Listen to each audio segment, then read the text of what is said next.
Welcome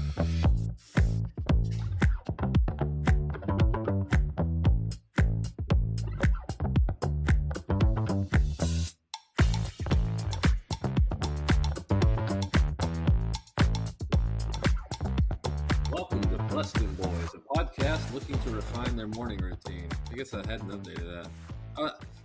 We'll say a podcast freshly back from vacation, as you can tell, a little rusty on the on the mic. We're one Saints fan and one Cowboys fan, one fan of Who Dat, and one fan of Dat Win. We're here to give weekly takes, game recaps, bad betting picks, game previews, and the occasional Seinfeld reference. Welcome back, Brandon. With the NFL draft upon us, we'd like to highlight each week a former draft pick of the Saints and Cowboys. This week, in honor of my esteemed co-host's return from afar, we are going to highlight two international draftees. So that, with that in mind, our patron saint this week is Morten Andersen. The Great Dane, as he was called, was born in Copenhagen and was drafted 86th overall in the fourth round of the 1982 draft by the Saints. Unfortunately, he would twist his ankle on the first kickoff to start the strike-shortened season of 82, and he missed 8 weeks. He would remain with the Saints until he was released for salary cap purposes following the 1994 season. From there, he would move on to the Falcons, where he remained for 6 seasons. That was followed by 1 season for the Giants, 2 seasons with the Chiefs, and 1 with the Vikings. Andersen did not play in the 2005 season, or he didn't get an offer to play in the 2005 season, and instead announced NFL Europe games, for those who remember NFL Europe. He finished his career with 2 seasons in Atlanta before retiring after the 2007 season. On November 6, 2009, Andersen was inducted into the New Orleans Saints Hall of Fame. On June 25, 2011, he was inducted into the Louisiana Sports Hall of Fame. In 2015, he became the 4th member of the Saints Ring of Honor and was inducted into the Pro Football Hall of Fame in 2017. In his career, Morten Andersen was a 7-time Pro Bowler, 3-time AP First-Team All-Pro, and in 2019, he also became a naturalized American citizen. Oh, yeah. Did you ever watch any of the NFL Europe? Yeah, a little bit. Jake Delhomme that's where he started, kind of, and got his feet. I mean, because I think Kurt Warner played over there. Do you remember what team? Yeah, I think so. He did. Was it the Berlin Blitz? Was that one of them? I think so. I remember like there was like the Barcelona Dragons. Yep. The Scottish Claymore, the Rhine Fire. These are the teams that I remember. Let's see. Amsterdam Admirals, Barcelona Dragons, yes. Berlin Fire, Cologne Centurions. Okay. I remember Frankfurt Galaxy. That was one. Yep. The Rhine Fire. Yep. I wonder if that must have been like moved from like Berlin at some point, right? You can't have 2 fire teams. You can't have 2 fire mascots. And then the Scottish Claymores. Yep. So, as according to Wikipedia, NFL Europe was dissolved in 2007 due to its continued unprofitability, and the NFL's decision to shift its focus towards hosting regular season games in Europe, which now there's going to be like 7 next year or whatever. Right. Who's our patron cowboy? Right, our patron cowboy is Mark. I'm going to have to look up his pronunciation again. Mark Nizacha, who was a native of Germany. He was drafted by the Cowboys in the 7th round, 236th overall, in 2015 out of Wyoming. So Cowboy played for the Cowboys in college, drafted by the Cowboys. I played 2 seasons in Dallas and appeared in 7 games before moving on to the 49ers, where he would spend the next 5 seasons before retiring it after 2021. He finished with 42 tackles, 1 tackle for loss, 1 sack, and 1 interception. This is 2 weeks in a row we've had a Cowboy who played for a Cowboy college, because last week I did Kavika Pittman from McNeese State. Oh, So Kamika Pittman. so I'm Paul, the Saints fan. I'm Brandon, the Cowboys fan. We're your host, Izzy. Tell them what time it is. Yeah, that's it. It's go time. Let's see you lift that. Mr. Mandelbaum, please. It's go time. This one's for you, Pop. It's go time. It's go time. You've been married 3 times. That's it! It's go time! It's go time. All right. Good to have my co-host back here in the saddle. It's hard doing a show by yourself. Just gonna throw that out there. It is. It's, It's talking to yourself. Yeah.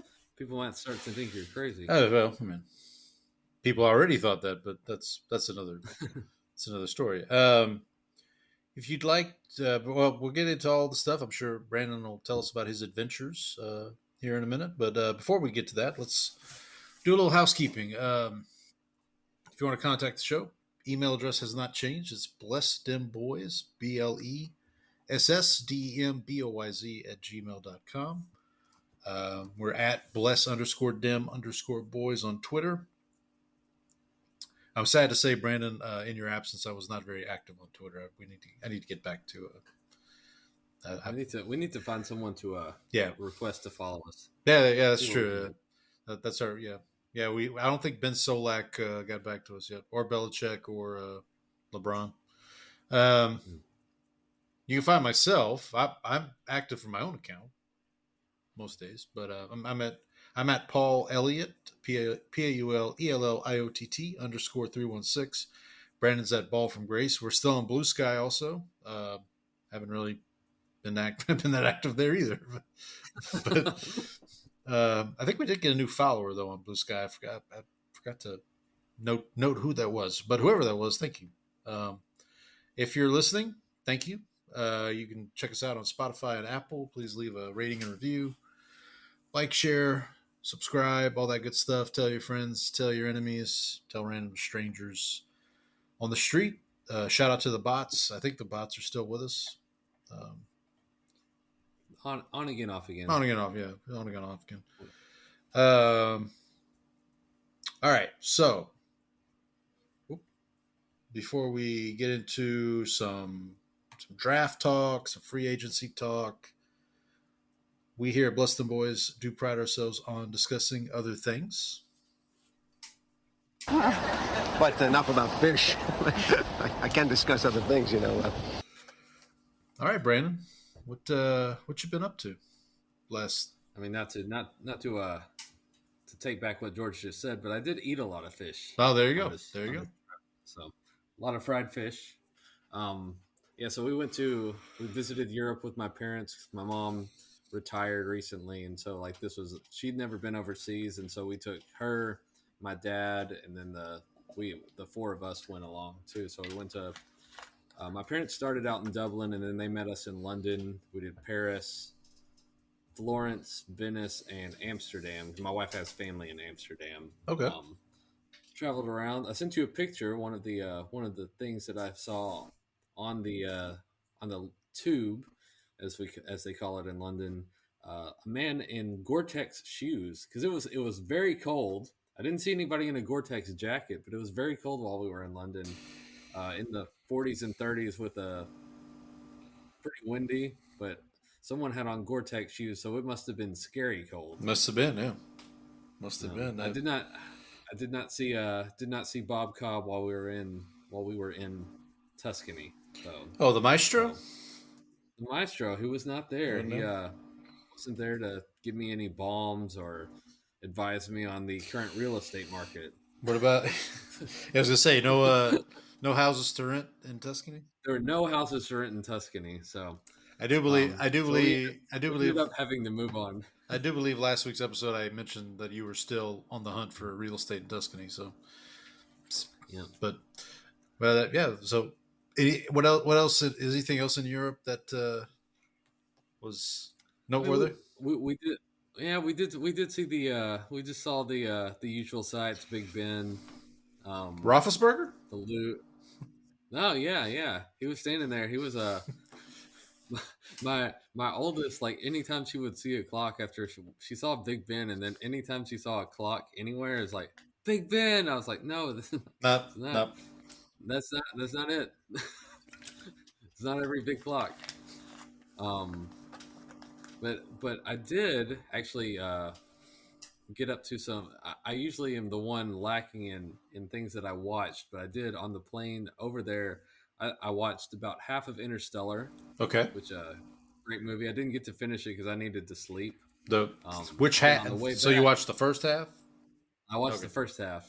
So, and then on the way back, I did two Christopher Nolan movies. I did The Dark Knight Rises, Okay. um, which is my I think probably most people would rate The Dark Knight as the best of that trilogy. Yeah. I personally I like The Dark Knight Rises a little better, not because of anything like I like the Bane performance, and then I like just the way it's done and the way they wrapped up the series there. Yeah. Um, so I watched that. I watched Inception, Okay. still a great movie. Yeah. Um, and then I also watched uh, a Hercule Poirot movie, A Haunting in Venice. Have you seen this movie, Paul? I have heard of it. I've not seen it. It has what's her name? Liz Lemon. Tina Fey. Oh. Tina Fey's. Oh. It is very bad. It is extremely Oh. So this terrible. is a more recent movie. Yeah, it came out a few years ago, and I was like really excited because I've always liked Venice. Like one of my favorite books is set there, and so I was like, and like it opens up and it like looks really pretty because the city is really pretty. Yep. And like we had just been there, obviously, and we were on our way back to America, and so I was like, oh yeah, I'm gonna watch this. And Okay. it's just it's kind of like a murder mystery sort of thing. Yeah. Yeah. Like So but everything it's very clunky. Nothing feels natural. It doesn't feel creepy at all. It's I should check the Rotten Tomatoes score on this. well, I'm on IMDb right now, and it's got a 6.5 out of 10. But it does. That's actually better than I. So Hercule Poirot, is that how you pronounce the? Mhm. So Kenneth Branagh. Poirot. That's Kenneth Branagh plays him. He also Uh-huh. looks like he also directed the film. He is a Christopher Nolan connection. He's in Tenet.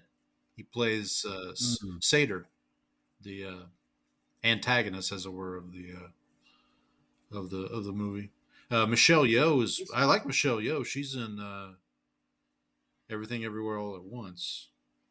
This movie has a 75% on Rotten Tomatoes. This is blasphemy. That movie was trash.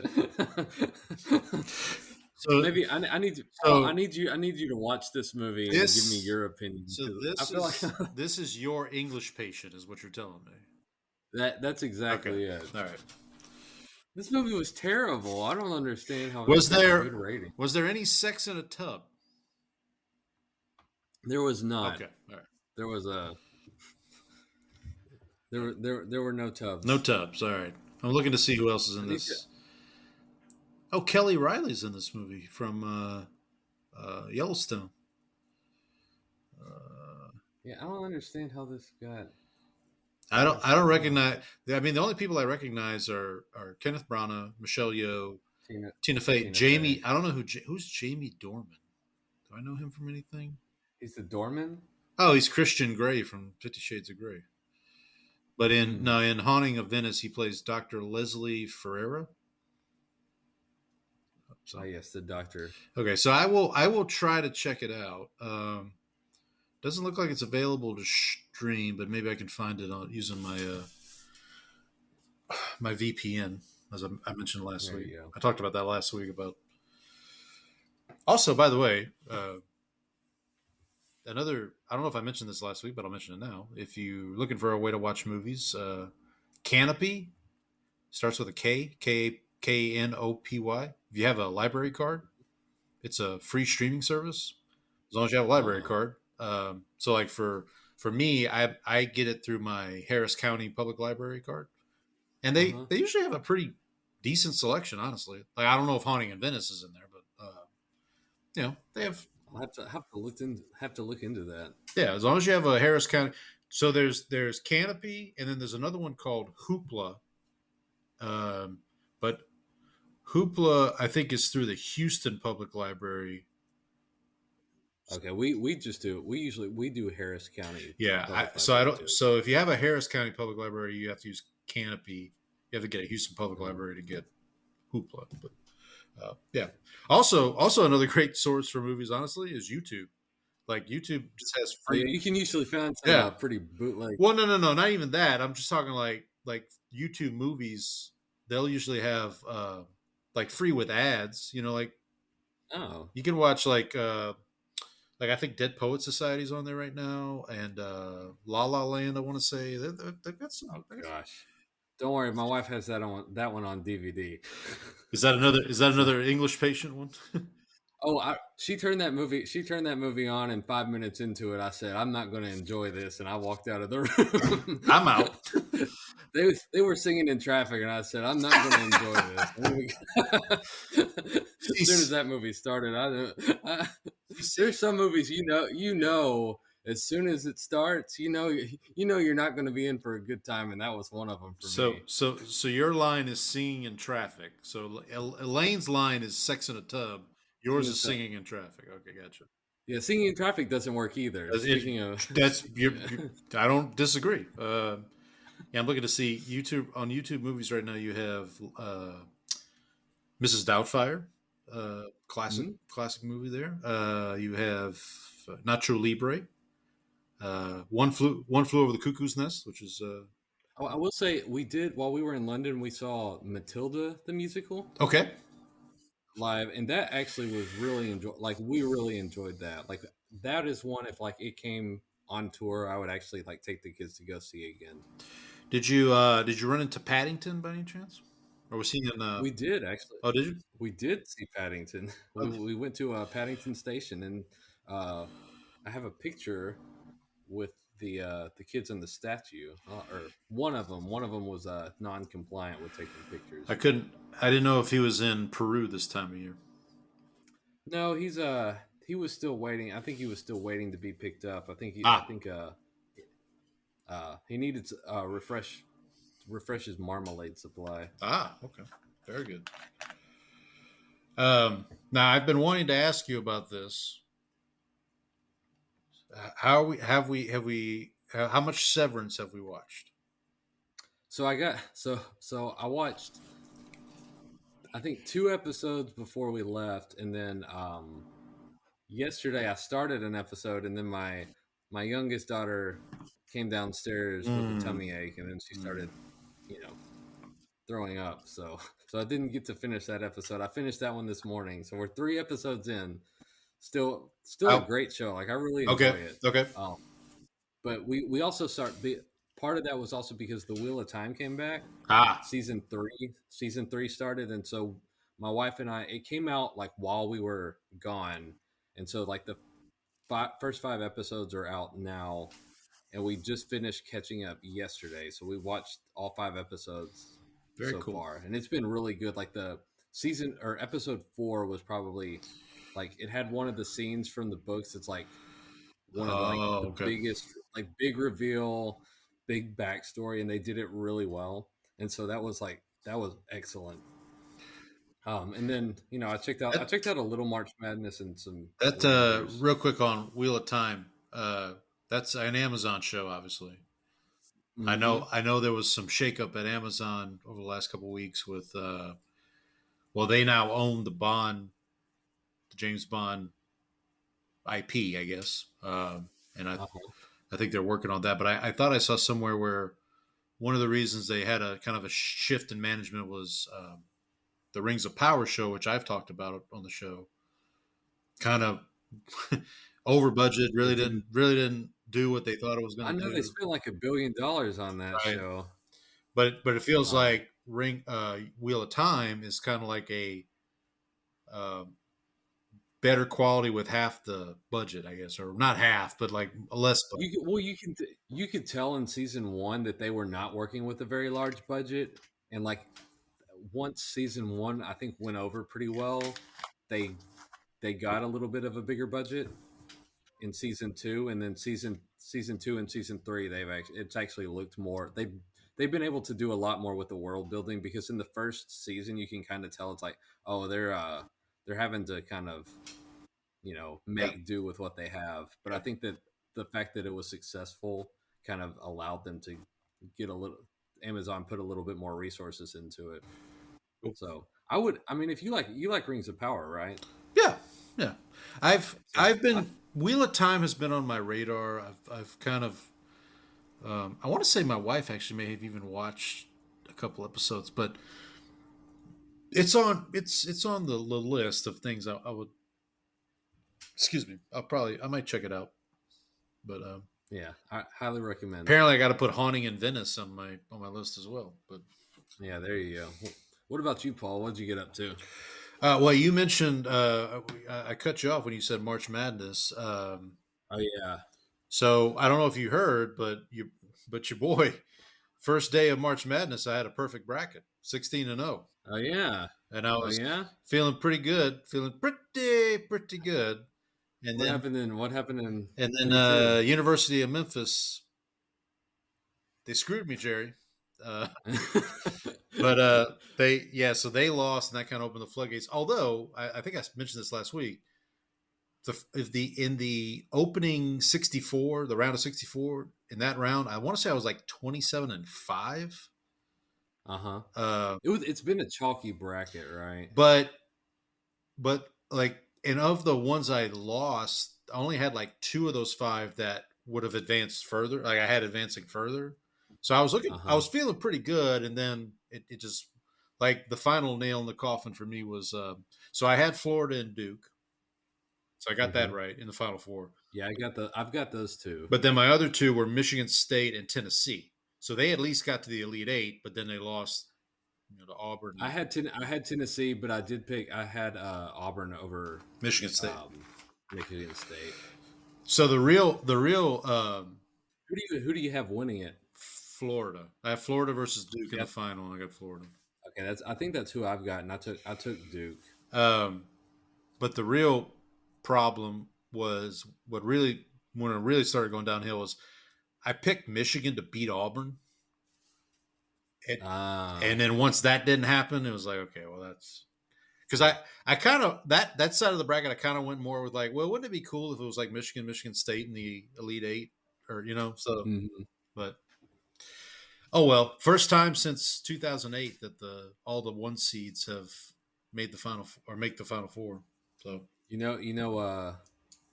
the last time that happened, it was also the Final Four was also in San Antonio. Oh, I didn't know that. Do you know what happened in 2008 in San Antonio? Oh, was that Villanova? Nope. No, Kansas. I don't know. That was Memphis, Kansas. Oh, right. That was the Memphis missing free throws down at the end of the game to completely blow it. But Mario Chalmers hit the 3. Mario Chalmers, right. But that was that Derrick Rose? Derrick Rose was on that team. It was Derrick Rose. It was Derrick Rose? Okay. Derrick Rose, Chris Douglas Roberts, those guys. Okay. That was the Calipari team. Ah, okay. The good old days of Memphis. The good old days, yeah. Speaking of that, I think last week I talked about watching Blue Chips. I feel like, have you seen the movie Blue Chips with Nick Nolte? No, I haven't. He plays a college basketball coach in the vein of Bobby Knight. So like it came out in '94, so it's like right in the peak Bobby Knight. But it's very prescient for today's NIL environment. I'll just say that. So check that one was on YouTube for free I don't know if it still is, but if you want to check that one out, it has your guy Penny Hardaway from Memphis, and then Shaq's in it. I feel like I've heard of this movie. Yeah, you if you saw it, you may ring a bell, but yeah, it's basically like Nick Nolte coaches at a school that's basically UCLA. They don't call it UCLA, but it's basically like that's the and they actually have like Indiana, like the University of Indiana is in the movie with Calbert Cheaney. Calbert Cheaney was like their big star at the time, and then they put Bobby Hurley playing for Indiana, which is like that doesn't work because he played for Duke. No. It's like, Uh-huh. but yeah, but like some of the better basketball scenes like in a movie or in this movie, like they really did a good job of 'Cause filming. they actually use basketball players Right, too. right, exactly. So They it's like okay, we're going to use real players. Like I want to say, there's some other players that were in it that I can't remember off the top of my head, but it's by the director of Blue Chips is the same guy who directed French Connection, The Exorcist. Like this is like he just wanted to do a movie about basketball and like I just I remember I always hate it when like you have like people doing sports movies and you can tell that the actors like have no experience with the sport. right. Like I remember one time I saw a clip of like Wimbledon and you could tell Oh like yeah, because I played tennis in high school and so like watching that was painful. yeah, yeah. That's yeah. It's tough. It's tough. Like you have to get it. It's like you have to. You got to sacrifice. Like, do we get real athletes who potentially can't act, or do we get good actors who potentially can't Can't perform? play the sport. Can't play the sport. So it's tough. But yeah, I did watch. Yeah, that was last week. I did watch that. You mentioned the Rangers. I haven't really been able to watch the Astros that much. We were talking before we went on air about I have YouTube TV and I can't really catch the Astros unless I just find them on. Honestly, it's just Yeah, if they're like on a national broadcast yeah, or something. yeah. I caught a little bit of one of the Mets games. They did beat the Mets. They did. They had a 2-1, got a 2-1 series. Right up and beat the Mets. Yeah, I think they did lose to the Giants last night though. Weird though. So opening day was Thursday for the Astros. Mhm. They played Thursday, Friday, Saturday, and they had no game on Sunday. That I saw that and I Which didn't understand because it's usually like you do the Thursday and then you're off Friday and then you play Saturday, Sunday. Like or you just play this year or you just play 4 games. play four. That's what the Rangers did. They played all 4 days. So But yeah, the Astros are currently losing to the Giants 3-1. that's a shame. That's a shame. Yeah, so let's talk about my TV shows here. White Lotus, their season's coming to an end. They've got their last episode this Sunday. I actually read today that the final episode is going to be 90 minutes long, which is that's it's pretty good length for an episode. I think they need 90 minutes. Like this last episode was like almost felt like let's get through this episode so we can get to the finale kind of deal. So I'm interested to see. I'm still interested to see how the season wraps up. It's been a good season. And then Righteous Gemstones, they're just kind of started. I think they just did episode 4. So I think they're about halfway through. This is their last season, but Last season, right? yeah, it's funny. The episode this past week was ridiculous. It was off the wall ridiculous in the best way possible. I mentioned this show. I think I mentioned this show last week. I haven't watched this week's episode because it comes out tomorrow. But The Studio. This is an Apple TV show with Seth Rogen, where he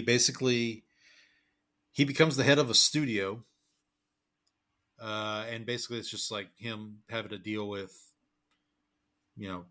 trying to get movies made. And the first episode, he become I guess this is kind of spoilery, but he becomes the head of a studio, and his first pitch that he gets from like his boss, I guess, is that they want to do a movie, an IP movie, but the IP is Kool-Aid.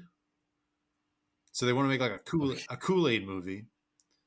Like about the history of Kool-Aid? No, well, like in the same vein as like Battleship, or like I guess I don't know, like Okay, Tetra. yeah, Tetra. like in that same vein. But he's like Seth Rogen's this kind of like artist, like he wants to make like art, like legitimately good films. Actual, yeah, like he did, and so like he meets with Martin Scorsese. And it's like actually Martin Scorsese, and he's like, "Hey, what do you have in mind?" And Martin Scorsese's like, well, I want to do a movie about the Jonestown massacre. Uh-huh. And he's like, all right. And Seth Rogen's like, yep, sign it up. Whatever you need, whatever you want. And then he goes and tells his boss. His boss is like, we can't be doing a Jonestown movie when we're also trying to do a movie about Kool-Aid. Like, do you not know what happened at Jonestown? So, but yeah, it's a really good show. The 2 episodes dropped last week, and then episode 3 comes out I think tomorrow. Now I have to go and look at what happened in Jonestown. Oh, do you not know the Jim Jones Jonestown? You don't know about this? No, I won't spoil it for you. But go ahead and take a look. As you continue on, I'm going to surf over to Sure. Yeah, go the Wikipedia Britannica. Yeah, check that out. Yes. So I a couple of got in some good movies here this week. A couple of rewatches. I rewatched Babylon, which is Damien Chazelle's.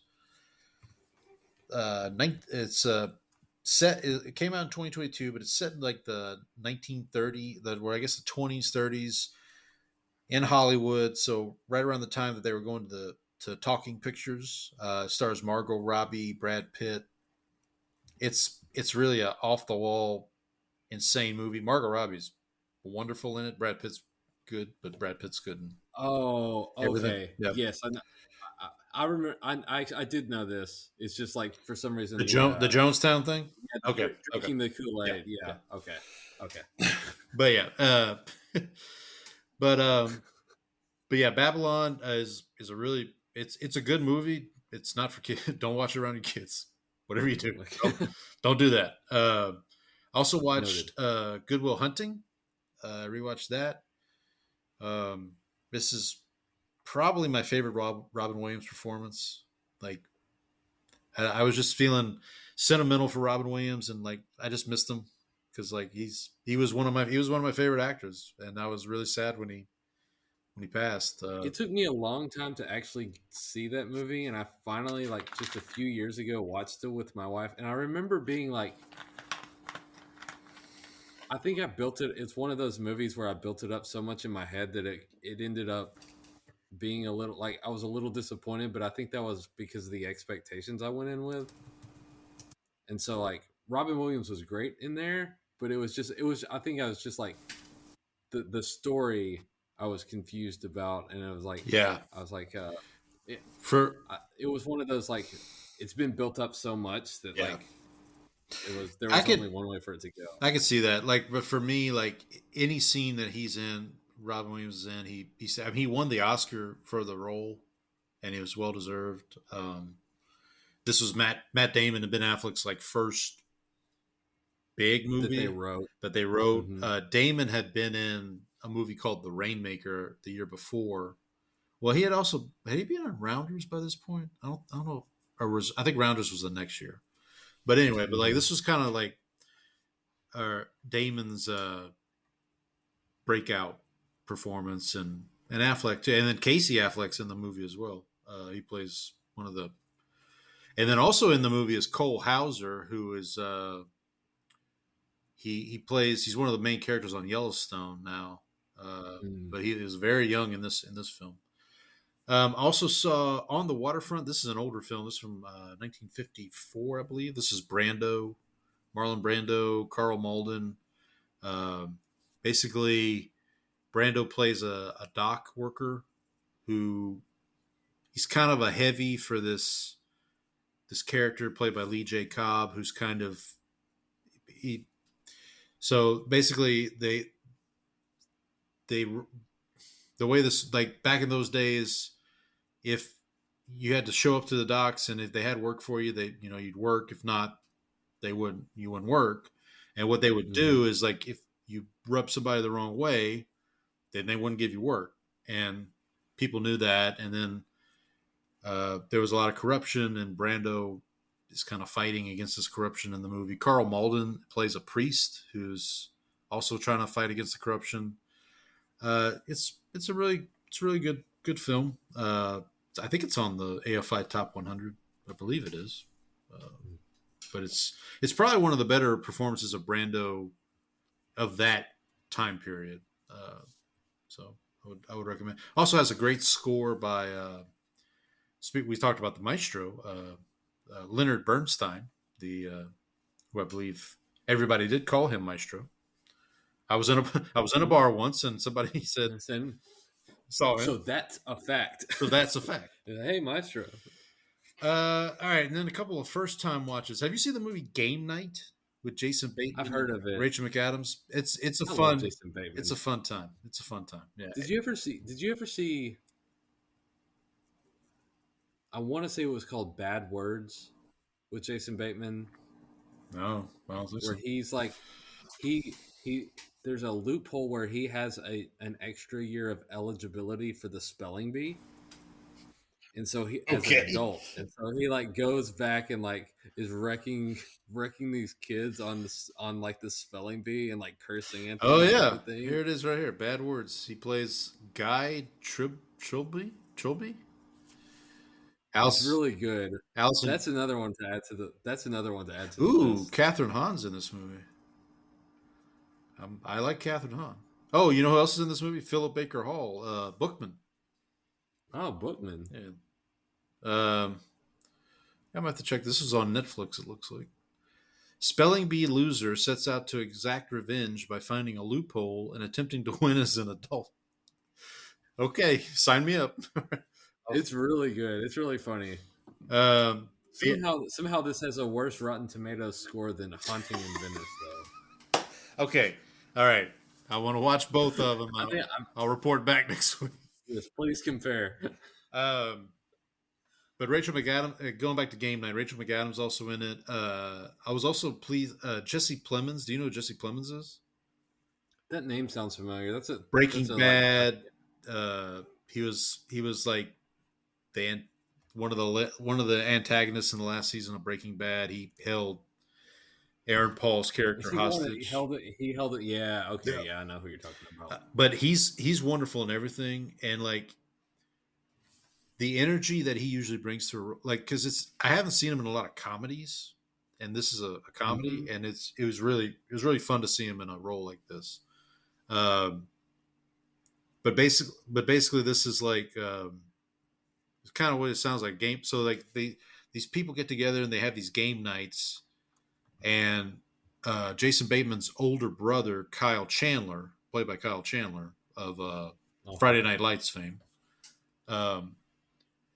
decides he wants to host a game night. And he's coming up with a game, and he says it's going to be like a kidnapping, like somebody's going to be kidnapped, and they have to figure out how to find the person. But then, like Kyle Chandler actually gets kidnapped, like for real. So it goes from there. Hilarity ensues. Also, watch. I was really blown away by this movie, Sing Sing. Have you seen this movie? Have you heard of it? I've heard of it. It's about the prison, right? Right. It's based on the true. So at the Sing Sing Correctional Facility, there's a program called RTA. It's Rehabilitation Through Arts, where the inmates perform in different plays, and they put on different performances. And Coleman Domingo is the lead actor. You might know Coleman Domingo from Fear the Walking Dead. That's where I first saw him. But he was nominated for Best Actor, and he maybe should have won. I don't know. I haven't seen The Brutalist, so I can't compare him to. Oh yeah. And I don't know. There's no way I'm watching The Brutalist. This movie, it was nominated. I believe it was nominated for Best Picture. I wish it could have gotten more. And I haven't seen Honora yet either. But like, this movie was unbelievably good. So speaking of movies that you don't want to watch with the kids, right? Yeah. But so it's based on this program at Sing Sing. So Coleman Domingo's in it, but then a majority of the other cast are actual inmates who went through this program. Oh, like nice. The co-star is a guy named Clarence Macklin, I believe is his name, and he actually went through this program. He's now out of prison, but he went through this program, and it's just a wonderfully done film. I couldn't recommend it. It's the best thing I saw last month by a mile. Like it's very good. I would highly recommend checking that out. Another Oscar nominated film I watched for the first time, A Complete Unknown. This is the Bob Bob Dylan movie. the Timothy Chalamet movie. How does it feel? It was it was okay. Yeah. The best description I heard of this movie is it's a 2.5 hour music video with like Okay. scenes interdispersed.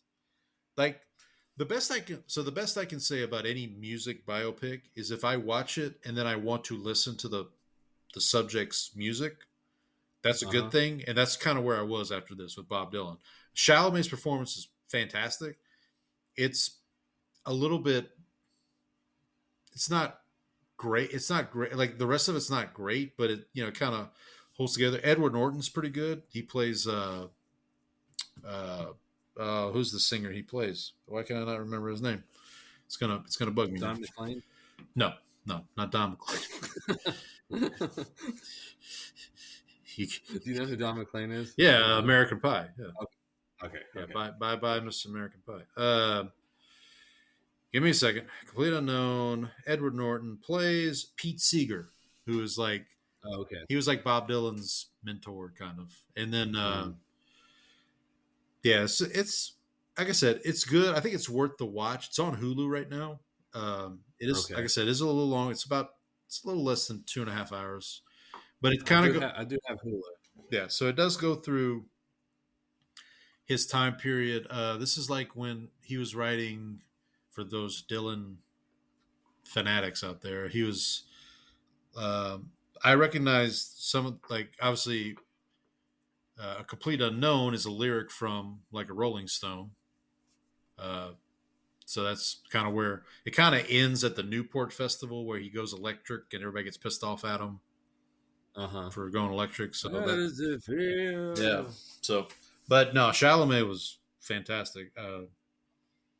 And then another, I think this was not, I'm pretty sure this was nominated for an Oscar once upon a time. 2001: A Space Odyssey. I had never seen this movie, and it's See, that's one of the ones that I like really want to see. Like, yeah. And it's just like, where did you watch it? That's a good question. I want to say it was on Max. I think I watched this one on Max, but I want to say you can find it. I want to say it may even be on Canopy. I've seen it a couple different places. Honestly, I know on YouTube right now is the sequel to 2001, which is 2010. The I forget what the subtitle is, but yeah, I had not seen 2001, and I gotta say, for a movie set in 1968, like the visuals that they pulled off in this film were astounding. Like it's like that's what kept coming to mind as I'm watching the movie. I'm like, this movie was made in 1968, and it looks like it could have been made this year. Like it's really something to see. So if you haven't seen it, I would recommend checking it out. It is a little long. It's about, I think it's again that 2.5 hour range. Oh, really? Yeah, that's pretty long for an older movie. Yeah, but it's Stanley Kubrick. It's one of his better known works. And then two movies that we talk about hard to find. Like these two movies are hard to find. One is The Vanishing from 1993. This is a movie. It's based on a movie from a Dutch movie from Holland or maybe the Netherlands, one or the other. Who are the Dutch? And who are the Dutch? But what's funny is that you have to get a job. Sorry. That's like one of my favorite cold opens. Remember you said mutton chops. Remember you said this would be a vacation from ourselves. This would be better than a vacation. A vacation from ourselves.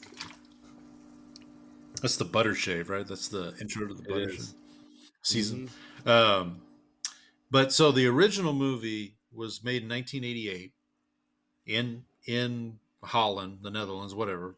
And it was widely regarded as a great film.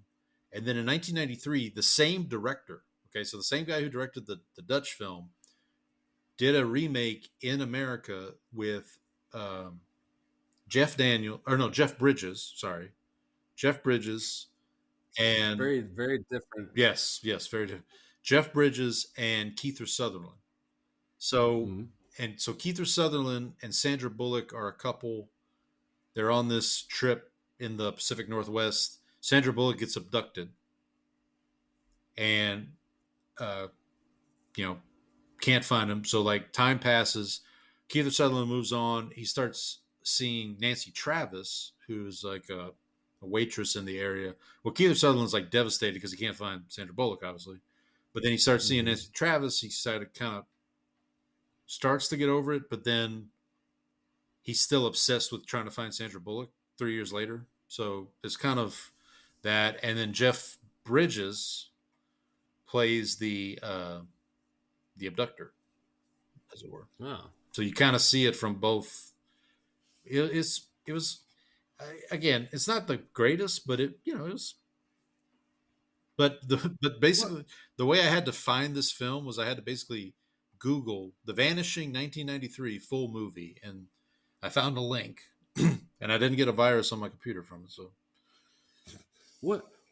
Whatever happened to Sandra Bullock? I feel like she hasn't done anything in a long what's the time. last thing? Well, what's the last thing? Bird Box? Yeah, Was that her? Bird Box.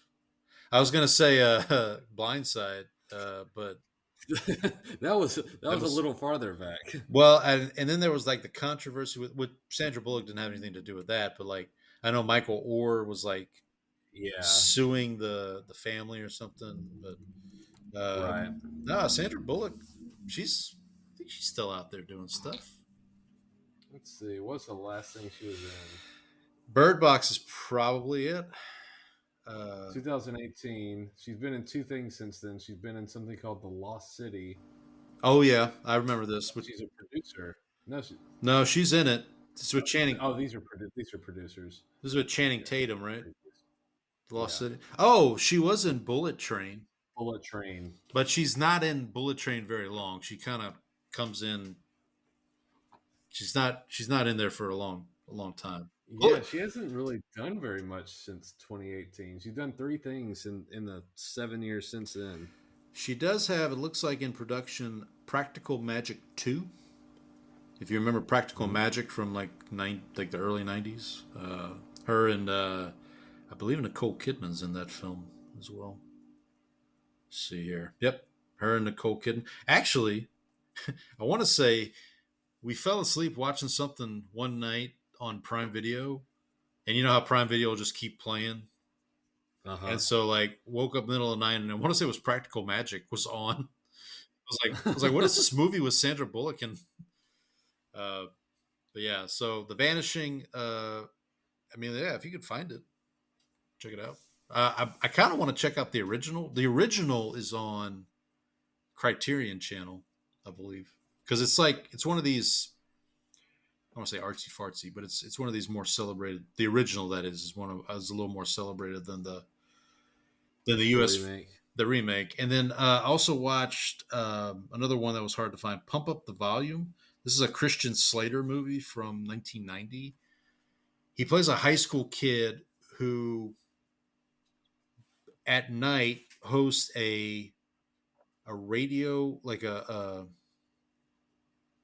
what do you call it? Like what's a radio show? It's a radio show, but it's like he just kind of it's almost like the first podcast, honestly. Like he just basically has a CB radio that his dad got him in his room, and he hooks it up and he broadcasts from his home, but he kind of like speaks up against the school, and at first you kind of think it's just him being like typical teenager, like my school sucks and life sucks and all that stuff. Uh-huh. But it's really a good performance by him. There's not really anybody else in the movie that you may know, honestly. It's kind of like the star of the movie is probably the soundtrack, because it's a lot of like, because it came out in 90. So there's a couple Leonard Cohen songs. There's I know there's one Soundgarden song in there towards the end, and that's I think why I was listening to a podcast about it, and I think one of the reasons it's hard to find streaming is because of all the music rights. Like it's hard to, secure all those rights. But yeah, so I would if you could find it, it's called Pump Up the Volume. It's one of Christian Slater's. I don't think he's regarded too highly as a great actor, but this is one of his better performances, I would say. So I think that's everything I watched this week. DoorDash incidents. No, since I last left. well, we've replaced. I think we've replaced DoorDash incidents. I don't know if you've heard. We have a cat problem in our house. Oh no. So Have you tried? Have you tried this? Have you tried turning off the disconnecting the electricity? turn off the feeder. It's no picnic. No, so that first week that you were gone, we got this new cat. My wife said, "Okay, we're going to put him in our bathroom, like in the master bathroom. Close the door, give him some time to kind of get used to the house, all that good stuff." Well, so we have a tub in our bathroom, and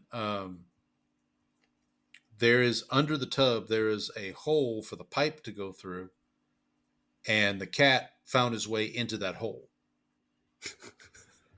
And we were like, okay, well, he found his way in, he could probably get out. So what my wife did, so first off, we bought one of those snake cameras, like the ones that you see like plumbers use that, to make sure he was there. And once we figured that, I was like, okay, well, we'll let him, when he was ready to come out, he'll come out. Well, then you still have a cat.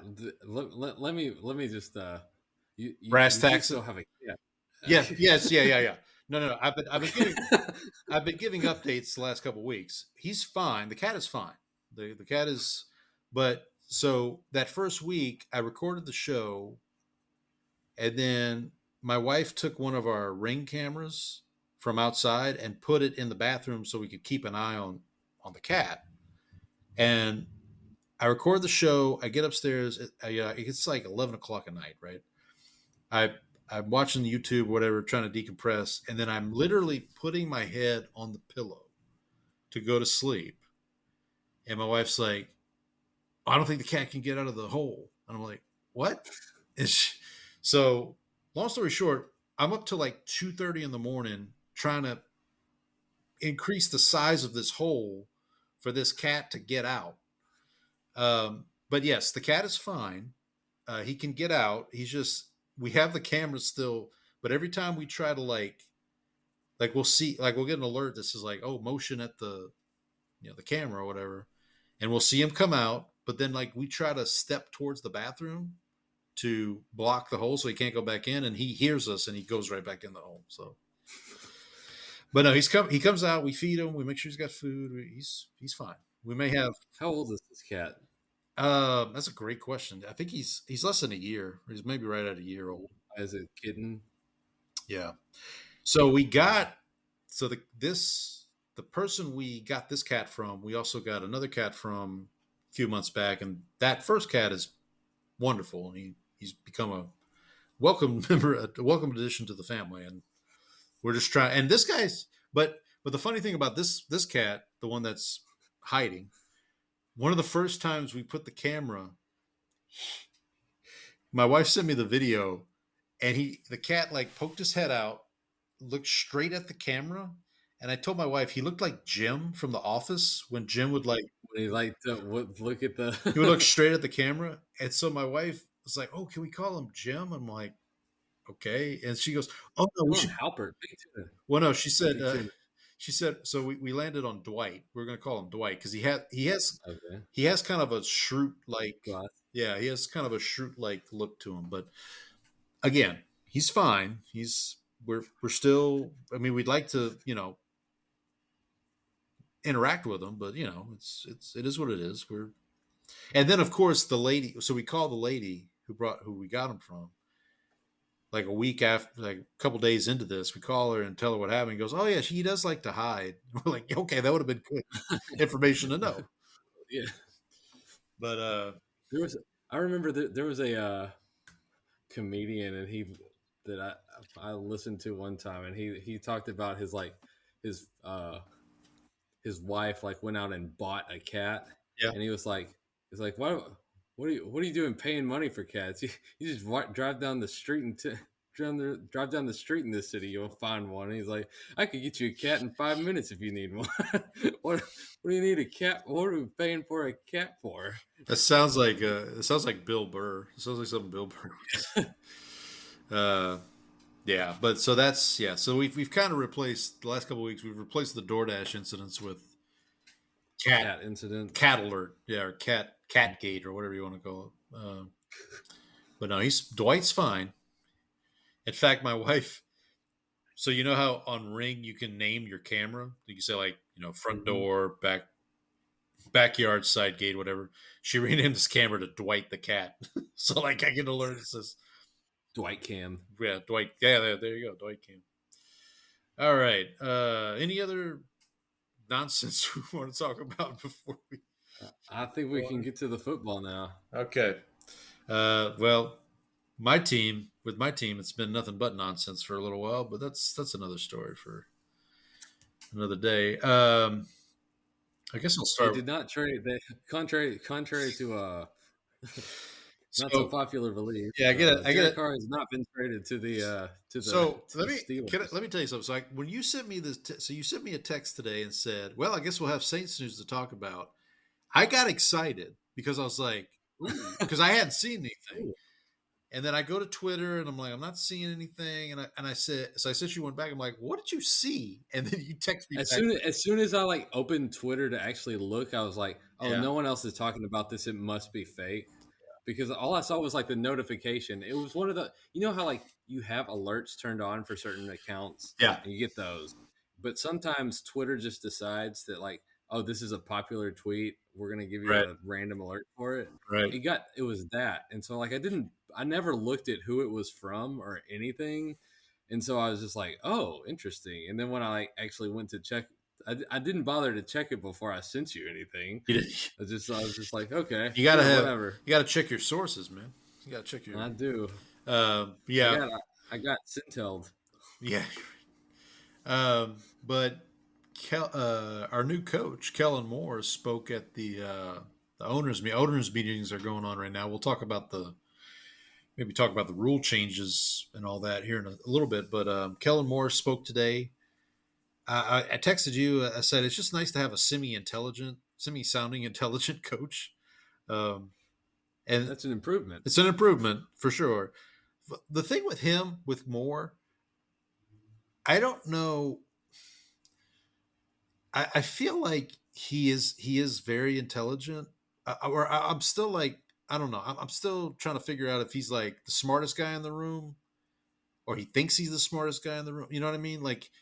Because what he says is very logical. Like he was talking about, somebody asked him about the quarterback situation or the backup quarterback situation specifically. And he basically said like, yeah, like you should have a backup quarterback determined when you go into the season. Contrasted with Dennis Allen last year, who was like, yeah, I'm not going to name who the backup quarterback is between Jay Kaner and Spencer Rattler. It's like, but Kellen Moore spoke. He's like, logically speaking, like, you kind of need to know who your backup quarterback is because, like, who are you going to give the reps to? Right, exactly. So him being able to talk through that made me feel. And then he also talked through like the process they've gone through because they've gone to a lot of pro days. There've been a lot of like so him and Nussmeier and Scott Tolzien went to Ole Miss's pro day to look at Jackson Dart. I think Kellen Moore went to Ohio State's pro day, and there was a photo of him with Will Howard talking. Mm-hmm. I know they had dinner with your guy, Quinn Ewers, at the UT pro day. I think they were in full force at the Miami pro day. There was that, while you were out, there was that kind of story of like Cam Ward wouldn't mind playing for the Saints, and Saints like Cam Ward, and all this stuff, but it doesn't look like Tennessee's going to. I actually went through last week. I said, okay, in 2022, I believe it was 2022 or 2023, when Carolina went up from 9-1 so they could draft Bryce Young, which is what the Saints would have to do to draft Cam Ward, here's what they gave up. which basically was like, I don't remember the exact haul, but it was like 2 firsts, a second, and then DJ Moore. And I'm like, okay, well, substitute DJ Moore for Chris Olave. And of course, a lot of Saints fans are kind of went down that same logic path. And it's like, oh, we're going to trade Chris Olave to Tennessee or, whatever. Which Kellen Moore today was like, nope, Chris Olave's part of this team. He ain't going anywhere, basically. But I don't know. I still feel like the Saints are cooking something up. I have this feeling, and I'm not saying they're going to trade up for Cam Ward. We'll talk about what we do. We look at a mock draft here in a little bit. Lance Zierlein had a very interesting scenario for the Saints in his mock draft that just got released today. We'll talk about that here in a little bit. But all in all, hearing Kellen Moore talk, I came away impressed. I came away like, okay, this guy seems like he has an idea. Like he knows what he wants to do. He's got a plan, it feels like. Now we'll see again what happens with the draft and everything, but I don't know. And then this whole Derek Carr like getting traded thing, like there's still smoke there. Like I think I played the clip while you were out of Mike Florio on Pro Football Talk mentioning it, like, well, after June 1st, maybe. Mm-hmm. And then like Albert Breer talked about it in his column. Mike Mayock went on Rich Eisen's show, I think last week or the week before. And he also was kind of like, after June 1st, if there's a team who didn't get what they wanted in the draft or in a free agency or all this stuff. So I don't know. At this point, like I was trying to think of like scenarios. So like obviously the best case scenario is like Carr, or I don't know if it's the best case scenario, but one scenario would be Carr's on the team in 25 and Kellen Moore gets the absolute best out of him and the Saints go 10-7, 11-6, which is I mean, I think their over under right now is like 5.5. I want to say that's what FanDuel set it at.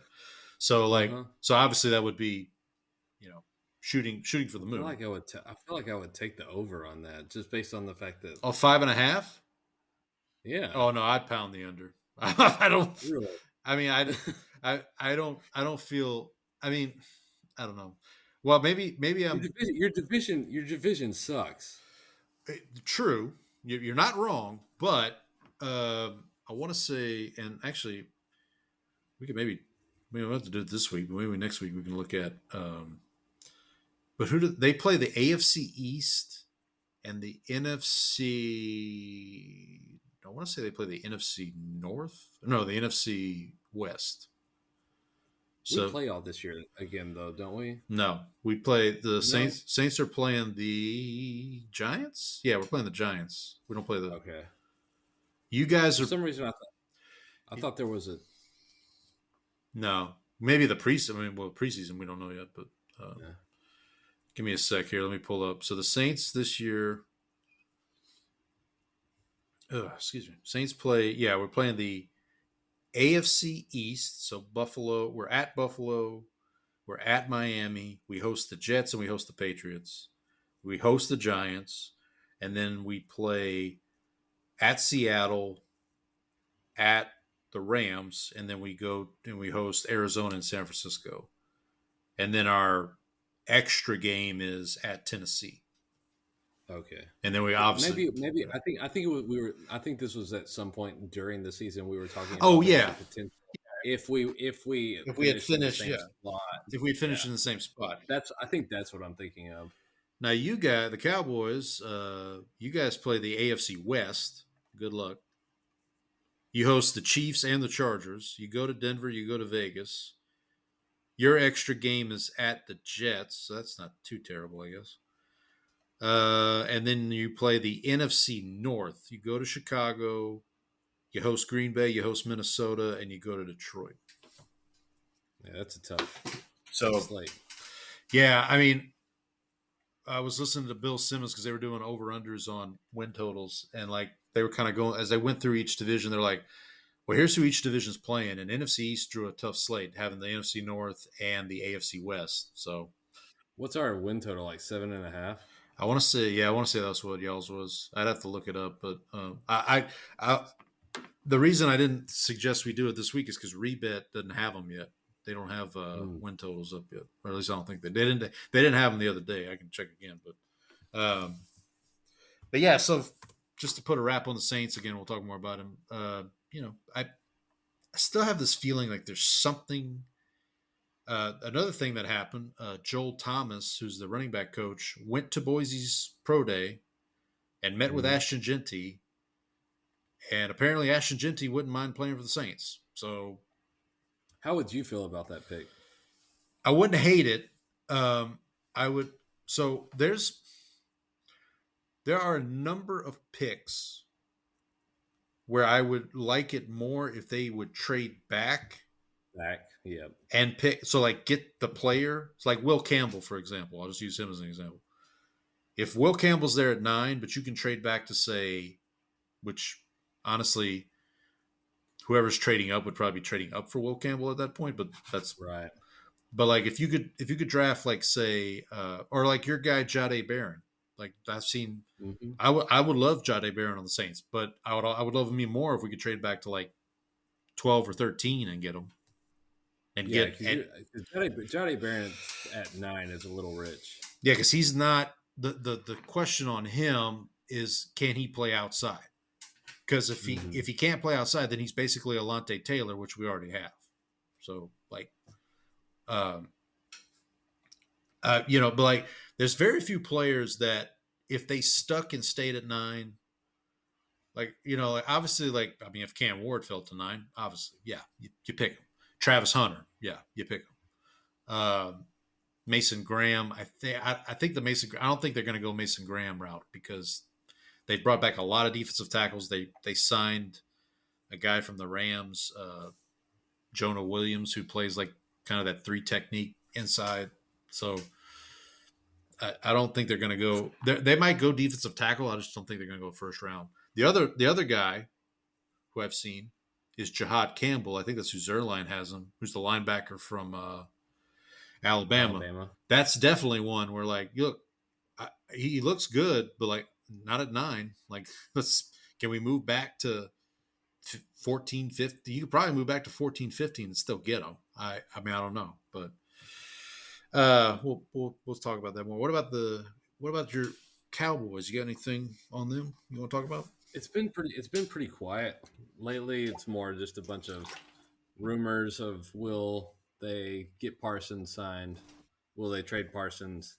Dak is apparently being traded to Cleveland as we speak.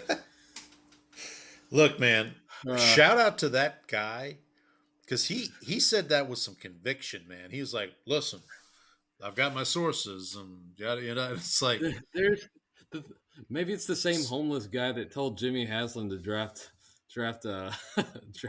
Johnny football. Yeah.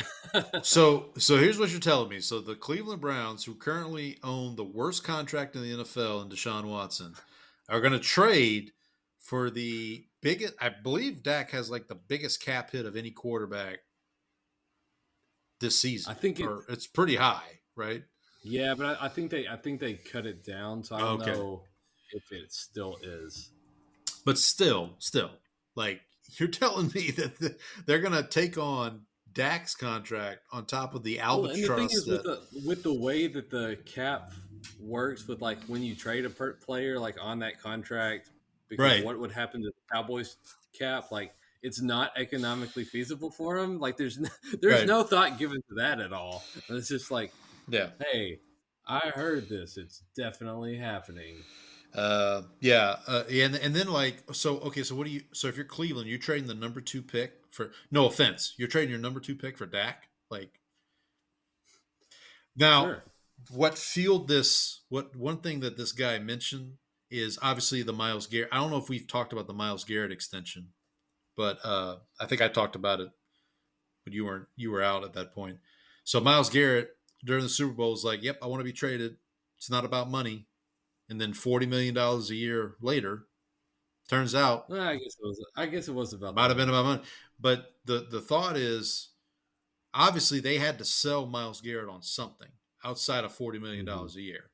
So the thought was that they have a plan at quarterback, whatever that is. If it's trading for Kirk Cousins. That's the one that I keep hearing because he has familiarity with Stefanski's system. The Falcons, Kirk Cousins is basically the same boat as Derek Carr, where like the Falcons have pretty much guaranteed his money. So like if you trade for him, you're not like the Falcons are eating a lot of that. So which is why the Falcons probably aren't going to do it. But yeah, so Dak does have the biggest cap number right now. Right. It's 53 million, but the cash number is not the biggest. Oh, It belongs to Justin Herbert. Okay.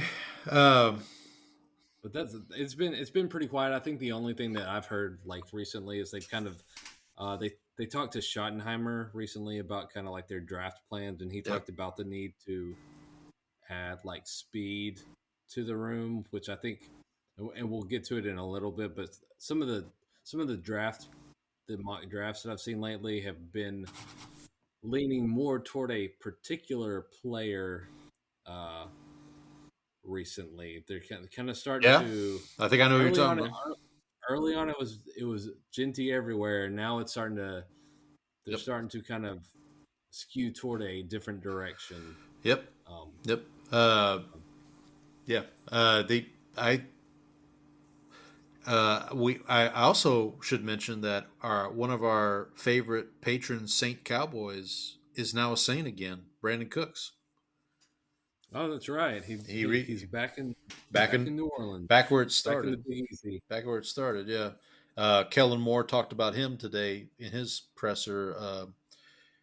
Talking about how great of a professional he is, and he'll be an addition to the room and all that good stuff. So interested to see what happens with that. You want to talk about these rule changes, or actually, let's talk about a couple other teams. Stephon Diggs, now Patriot. So I think it was 2 weeks ago, I did like a way too early playoff prediction for both conferences. And I completely jinxed the Patriots and said the Patriots are making the playoffs. Wild card. They're not winning division. Uh-huh. But I basically attacked it from, okay, we usually have like one or two teams that make the playoffs the year before, don't make it the next year. So for me in the AFC, I think it was the Steelers. Especially if they, with the whole Rodgers thing and all that, it's like, listen, Tomlin might win 9 games, but I just don't. And the Patriots have done a lot of work, obviously. I know the Diggs thing got criticized because they gave him $26 million guaranteed coming off of an ACL. Or is it just a 1-year deal? No, it's like a 3-year deal. But I think it's like I want to say so we can get out of it. We can get out of this. I want to say it's but again, it's like $26 million guaranteed, which is why a lot of people were kind of, shaking their heads because I mean, look, the Patriots needed another receiver, or they needed a receiver, honestly. But I don't think that excludes them from drafting. Patriots are really in a good spot, I think, at number 4. If you have the 2 quarterbacks go in the top 3, then you're basically going to get either Abdul Carter or Travis Hunter at 4, or you're going to have a pick of that. So, yeah, I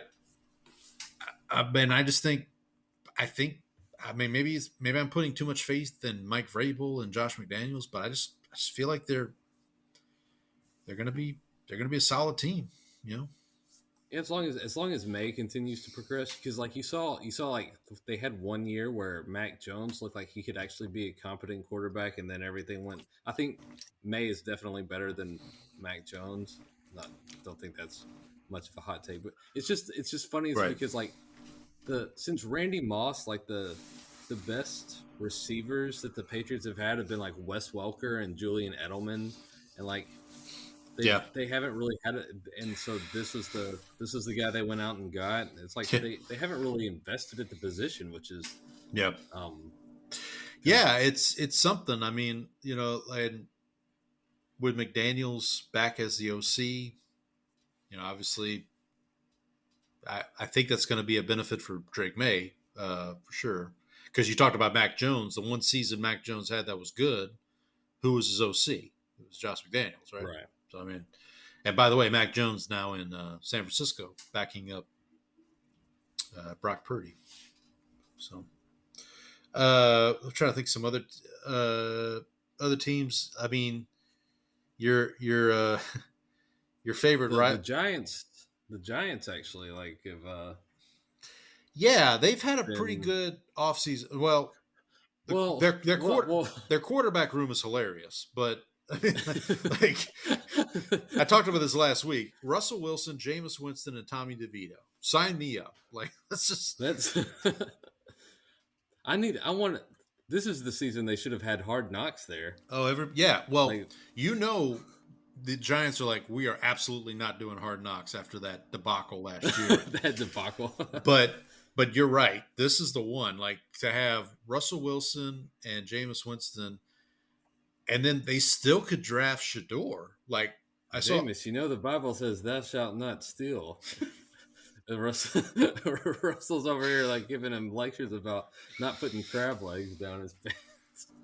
I think I saw a video where like Dion was talking to Shador, and he's like, "If you go to the Giants, he's like the pregame prayer is going to be lit or something like that." But yeah, I mean, the thing about them, and I can't remember who I heard say this, but like it makes sense. So you have Dayball and Joe Shane are playing for their jobs, literally. So like if you're them and you don't have a surefire first round quarterback that you think can save your job, then the best you can do is just find a veteran that you think you can work with, which they brought in 2, obviously, but like, so like, if you think like, hey, I can get by with Russell Wilson I don't think the NFC East is a bad division, especially if Dak's healthy, like that's going to be tough sledding. And then again, we talked about, they've got to play the AFC West and the NFC North. Like that's not easy. But yeah, and then they signed obviously my guy Debo from the Saints for corner, which I mean the money they're giving him coming off a broken femur, the Saints weren't going to match that. And then Javon Holland is a safety out of from the Dolphins. I mean, I don't know. They could be a situation where they've actually improved, but you won't notice it in the record because they just play a tough schedule. Yeah, and they're still like I think they still there's still a lot to be done on the offensive line, right? Like that. Yeah, they didn't really go out and. Yeah, that was another pick I saw. I think I mentioned this last week. The fellas at NFL Stock Exchange did a mock draft where they actually traded back. So they had the Panthers trade from 8 to 3, and the Panthers picked Abdul Carter, and then the Giants at 8 picked Will Campbell. To your point, to kind of shore up their offensive line, which, I mean, I don't know if Giants fans would be ecstatic about that, but I'm hearing more like Travis Hunter or Shador to the Giants. I really like for Cleveland or the Giants, the scenario that I like, if I would be them, is you stay at 2 or 3, you get Travis Hunter or Abdul Carter, and then you just hope Shador falls, and then you trade back in to the first round and get Shador at that point. I mean, Shador's mock draft stock is it's never been butt liquor. Our prices have never been lower. Yeah, no, there's folks who legitimately think Jackson Dart could get drafted before Shador Sanders. Like, I think it's possible, and it's definitely not. He has his pro day. I think it's this week. Shador has his pro day on Friday. And Dion was on, I forget what show he was on, and he's like, I'm comfortable wherever he goes. And he mentioned the Saints, like the Saints have interest. I mean, that's the other thing about the whole Carr thing is like, yeah, we're not trading Carr, but we're definitely looking at all these quarterbacks. Like we're sending Scott Tolzien to go work out. Oh, all right. We're sending Scott Tolzien to go work out Kyle McCord at Syracuse. We're like I said, Kellen Moore's meeting with Will Howard at Ohio State. Like you're having dinner with Quinn Ewers at UT. Like that. I think they're planning on if we have to get through this season with Carr, fine, but next season, and then of course there's the whole Spencer Rattler to this as well with the Saints. So they're the Saints are like in a marriage and they want a divorce, but the one partner won't sign the divorce papers, and so what they're going out to they're on the dating scene. They're going out to the strip club. It's like when the girl wouldn't break up with George, she wouldn't turn her key, right? Like, yeah, exactly. Yeah, it's like that. Yeah. Although if you believe what you hear, apparently Carr wanted to be traded before they did the whole restructure. Carr was looking for a trade, which is why people kind of are hanging on to this. Like, well, maybe. Maybe he might. I don't know, but it'll be interesting to see. Anything else about your Cowboys you want to talk about? No, I think we can get to the. I think we can start. You want to talk about the rule changes? Oh yeah. Let's talk about the rule changes real quick. So they voted on a couple of these today at the owners' meeting. Owners' meeting's going on right now. Did you check out the coach's photo at the owners' meeting? By the way, I did not. Yeah. Nothing too crazy. I think Andy Reid and your guy Sirianni were down there in the front row. Sirianni, the only guy in shorts, by the way. Of course. Classing it up. So the NFL owners did pass a rule that both teams will now be allowed to possess the ball in overtime in the regular season. So we talked about this a little last week. So in the postseason right now, that's the case, right? You have both teams possess it at least once. Well, in the regular season, up to this point, if the team who gets it first scores a touchdown, the game's over. Well, now they've said that's not going to be the case anymore, but they did amend the time from 15 minutes to 10 minutes. No, it's been 10 minutes. Oh, it's been 10 minutes? Okay, I'm sorry. 10 minutes for a while now. Oh, okay. My bad. Well, then maybe they were talking about putting it back to 15, but anyway, it's staying at 10. So there's that. They are expanding the replay assist system. I think I read somewhere today where like the New York office can like basically tell the refs to pick up a flag at this point, or they could be a little more involved in that. That's actually, and that's one of the things I've actually think they've been good at is like they'll have the quick review where it's just like, hey, no, and they'll wave it off in that. Right. Overtime shortened to 10 minutes in 2017. Okay, that shows you how many overtime games I've watched. I probably knew that and I just forgot. One proposal that did not get passed was Detroit had a proposal to eliminate an automatic first down as a penalty imposed for defensive holding and illegal contact. That did not pass. I actually like that. Yeah, I talked about this too. I don't mind that. Now you get into this whole thing of like, well, what's illegal contact and what's pass interference? I think that's a separate conversation. But to me, I don't mind the 5-yard penalty, but like the automatic first down piece. It's a little much, especially on like it's like third and long. You get an illegal contact where a guy just bumps a guy. Like, why are we awarding an automatic first down on that? And then the big one here is about the kickoff. So this was kind of two pieces here. So they did vote, or they did pass that a touchback now will result in the football going to the 35, not the 30. Mm-hmm. Which is a big. Which I think that helps the Cowboys because they have an All-Pro kick returner in Turpin. Well, this was the Sean Payton advocated for this last year, I think, or the year before, because he's like, if it's the 30 and you're up late in the game, you're just going to kick it out of the back of the end zone. But if it's the 35, you're going to think twice, right? But now they did table a vote for the onside kick modification, which I don't remember. I think that one was you still have to declare it, but now you can onside kick outside of the fourth quarter, which right now I think you can only onside kick. You have to be down a certain amount, and it has to be in the fourth quarter. Because I think I talked about this. Like in the Super Bowl, there was this whole thing where like in the The third, Chiefs wouldn't be able to start right, onside kick right. until So I think that was that piece of it. Your favorite play, the tush push. They have pushed or tabled that conversation about eliminating it.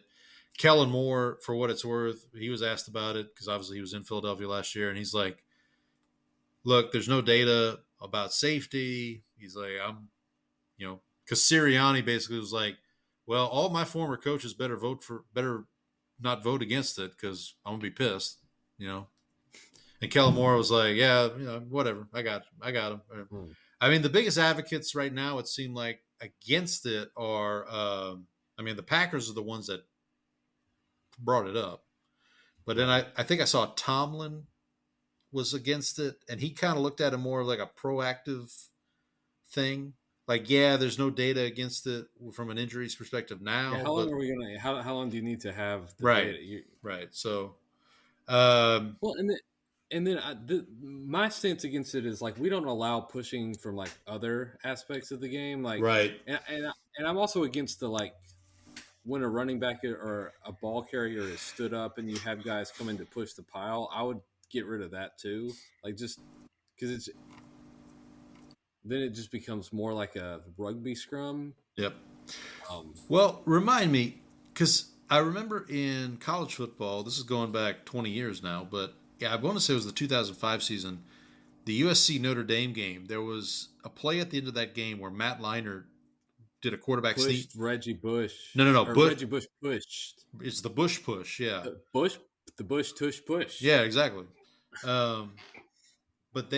But then that got outlawed, if I remember correctly, because of that play. So I'm kind of like, so I guess when this whole tush push thing came up, I'm like, well, wait a minute. If college football got rid of it, why isn't the NFL? But we'll see. I was looking to see. I thought there was something else. Yeah, we talked about the onside kick.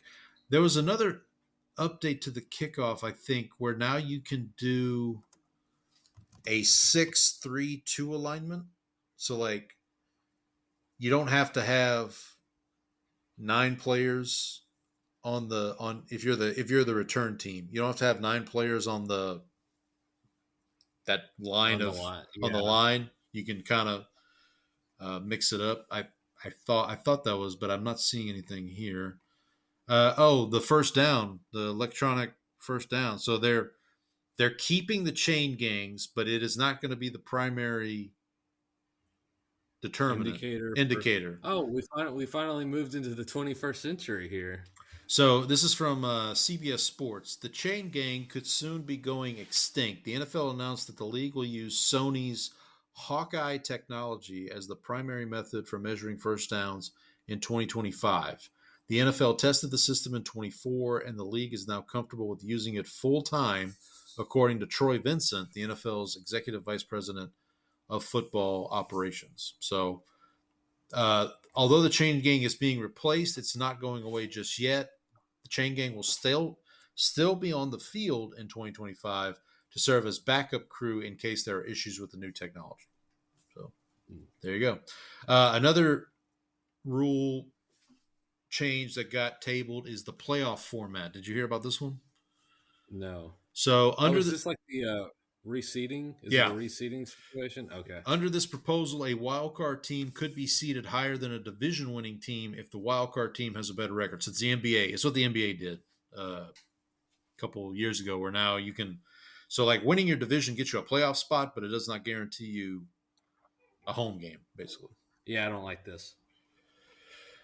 Yeah, I mean, I could go. I could go either way. Look, the Saints have been on the other end of it. Obviously, the year after the Beastquake, Marshawn, So, Beastquake. I mean, so I could see where people are coming from, I guess, but I don't know. I mean, I think Mike Tomlin said like he was not for it. I don't know exactly what he said, but he probably said something along the lines of like, "Look, if you win your division, that should matter for something, right?" See, that's what I think too. Because you're playing the same schedule as them, and so like when you're trying to compare records between non-division, Right. it gets a little tougher for that purposes. Uh, I'd rather. I like having a yeah. home game for the division winners. The other thing, this is not a rule, but they did announce today too, the NFL, that is triple header on Christmas Day. Two The games. NBA is thrilled. 2 games on Netflix and a nightcap on Amazon Prime. Okay. Now, Christmas is on Thursday this year. So basically, you're getting Thanksgiving twice. You're getting that Thanksgiving schedule like 3 weeks apart, pretty much. Because like they're basically doing the Thanksgiving schedule on Christmas Day, just on, so that'll be nice. I mean, so they shouldn't have to do any games in the middle of the week like they did last year, or I'm sure they'll still do the Saturday games, here and there, but now at least you have that flexibility. And you and I talked about this, I think off mic, but the schedule should be coming out sometime after the draft. I was trying to look up. I was actually just looking up, trying to figure out when they announce it. There's also, I'm still hearing that the game in Dublin. So you talk about your parents going to Dublin. The NFL's going to Dublin. That game, I think, is still looking to be Packers and Steelers, if I'm not mistaken. Right. That's what I keep hearing. So we'll see. Hopefully, like I said, hopefully we get that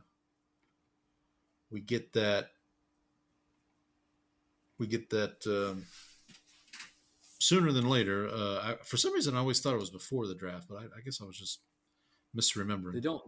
We don't have an official date for the schedule release. Right, it is in May. It's in May. That's all. Usually they announce it like a week before. Like the week before, they're like, "Oh, hey, we're doing the schedule next week." And then slowly, some of the bigger games start to like trickle out. Some of the headliners. So they'll do the show on Thursday, but like Monday, you basically know all the big. And then I think ESPN started doing like, well, we'll release a Monday night game on Monday, then another one on Tuesday. Like they kind of tried to piecemeal it out just because people find out. And like there's whole Twitter accounts devoted to schedule leaks. Like it gets out. Like it's not a big deal. Okay. Do we want to move on to our favorite segment, Watch the Watchers? I'm watching the Watchers, Jerry. Uh-oh. All right. So we talked about free agency a little bit. Let's go to the mock draft here. We got lucky. Lance Zierlein over at NFL.com. His mock draft dropped today as we're recording this. So he has, I'll go through the top. We'll obviously focus on the Saints and Cowboys, but he has at number 1 Cam Ward going to the Titans, which that seems to be almost in pin at this point. This one's getting pretty close to pin. Cleveland at 2 going Abdul Carter, which it's scary to think Myles Garrett and Abdul Carter on the same defensive line. On the same team. Yeah. On the same team. 3, the Giants, he has Travis Hunter, which Patriots fans would be not happy. Patriots at 4, Will Campbell. Jags at 5, Mason Graham. Let me put a pin in this for a second. So I mentioned this last week. NFL Stock Exchange, when they did their mock draft last week, they had the Jaguars taking Ashton Genty. And I thought that was an interesting landing spot for Genty. Their logic was ATN is in the last year of his contract, and he's injury prone. So they've also got Tank Bigsby. They do have Tank Bigsby. I might remind you. How dare I forget? Incredible when he was on my bench in fantasy football. And then Let me remind you. And then you started him, and then So Zierlein at 6 for the Raiders has Jalen Walker, which that's been a pretty popular Genty landing spot, has been the Raiders. Jets at 7, he's got Armand Mimbu from Missouri. He's a Mal Bimbu. He's not He's a a bit. Mimbu. Yeah, He's a Mal Bimbu. He's a Mimbu. he's a big fella. That's what he is. He's Easy big fella. easy big fella. At 8, he has the Panthers going Mikal Williams from Georgia. And then at 9, the Saints. We mentioned that I alluded to this earlier. Jahad Campbell, linebacker from Alabama. Now, again, I don't hate the pick. I don't hate the player. I would prefer it not be at 9. It's a little rich. It's a little rich, Right. but now, jihad means holy war, which would go well with the Saints iconography here. yeah, there's that too. There's that. Yeah. Yeah, if God help us. I'm trying to be optimistic here. God help us if we see a Saint Jihad sign in New Orleans. That would be, that'd be. That would go over well. Yeah. I like this idea. The Bears at 10. Here's an interesting one. This is where Ashton Jeanty lands. I think. Now, I think I've mentioned this on the show. I reached out to our friend Andy, the Bears fan, at one point. I said, how do you feel about Jeanty at 10 to the Bears? And he said, I want the pick for the Bears at 10 to start their weight to start with the number 3. Now, okay. I think they've made a couple of offensive line moves since then, but they've been aggressive in trying to improve that offensive line, like very, very aggressive. And I think so that's got to be Ben Johnson. Ben Johnson rolled into town and said, "We're not doing this anymore." Yeah, no, for sure. And yeah, because I want to say Tavon Jenkins is there now, or was he? I'd have to go back and look, but I think they did that so that they could open themselves up to this possibility. So that if they get to 10 and Ashton Jeanty's there, look, man, Caleb Williams, Ashton Jeanty, DeAndre Swift.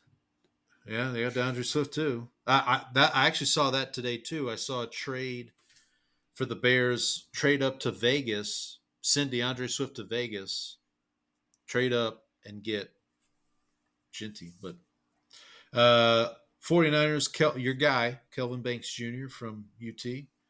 And then here you go. And then right after, back to back, your cat. So is this who you were talking about earlier? Yes, because when you look at what he does, because this is Matthew Golden, by the way.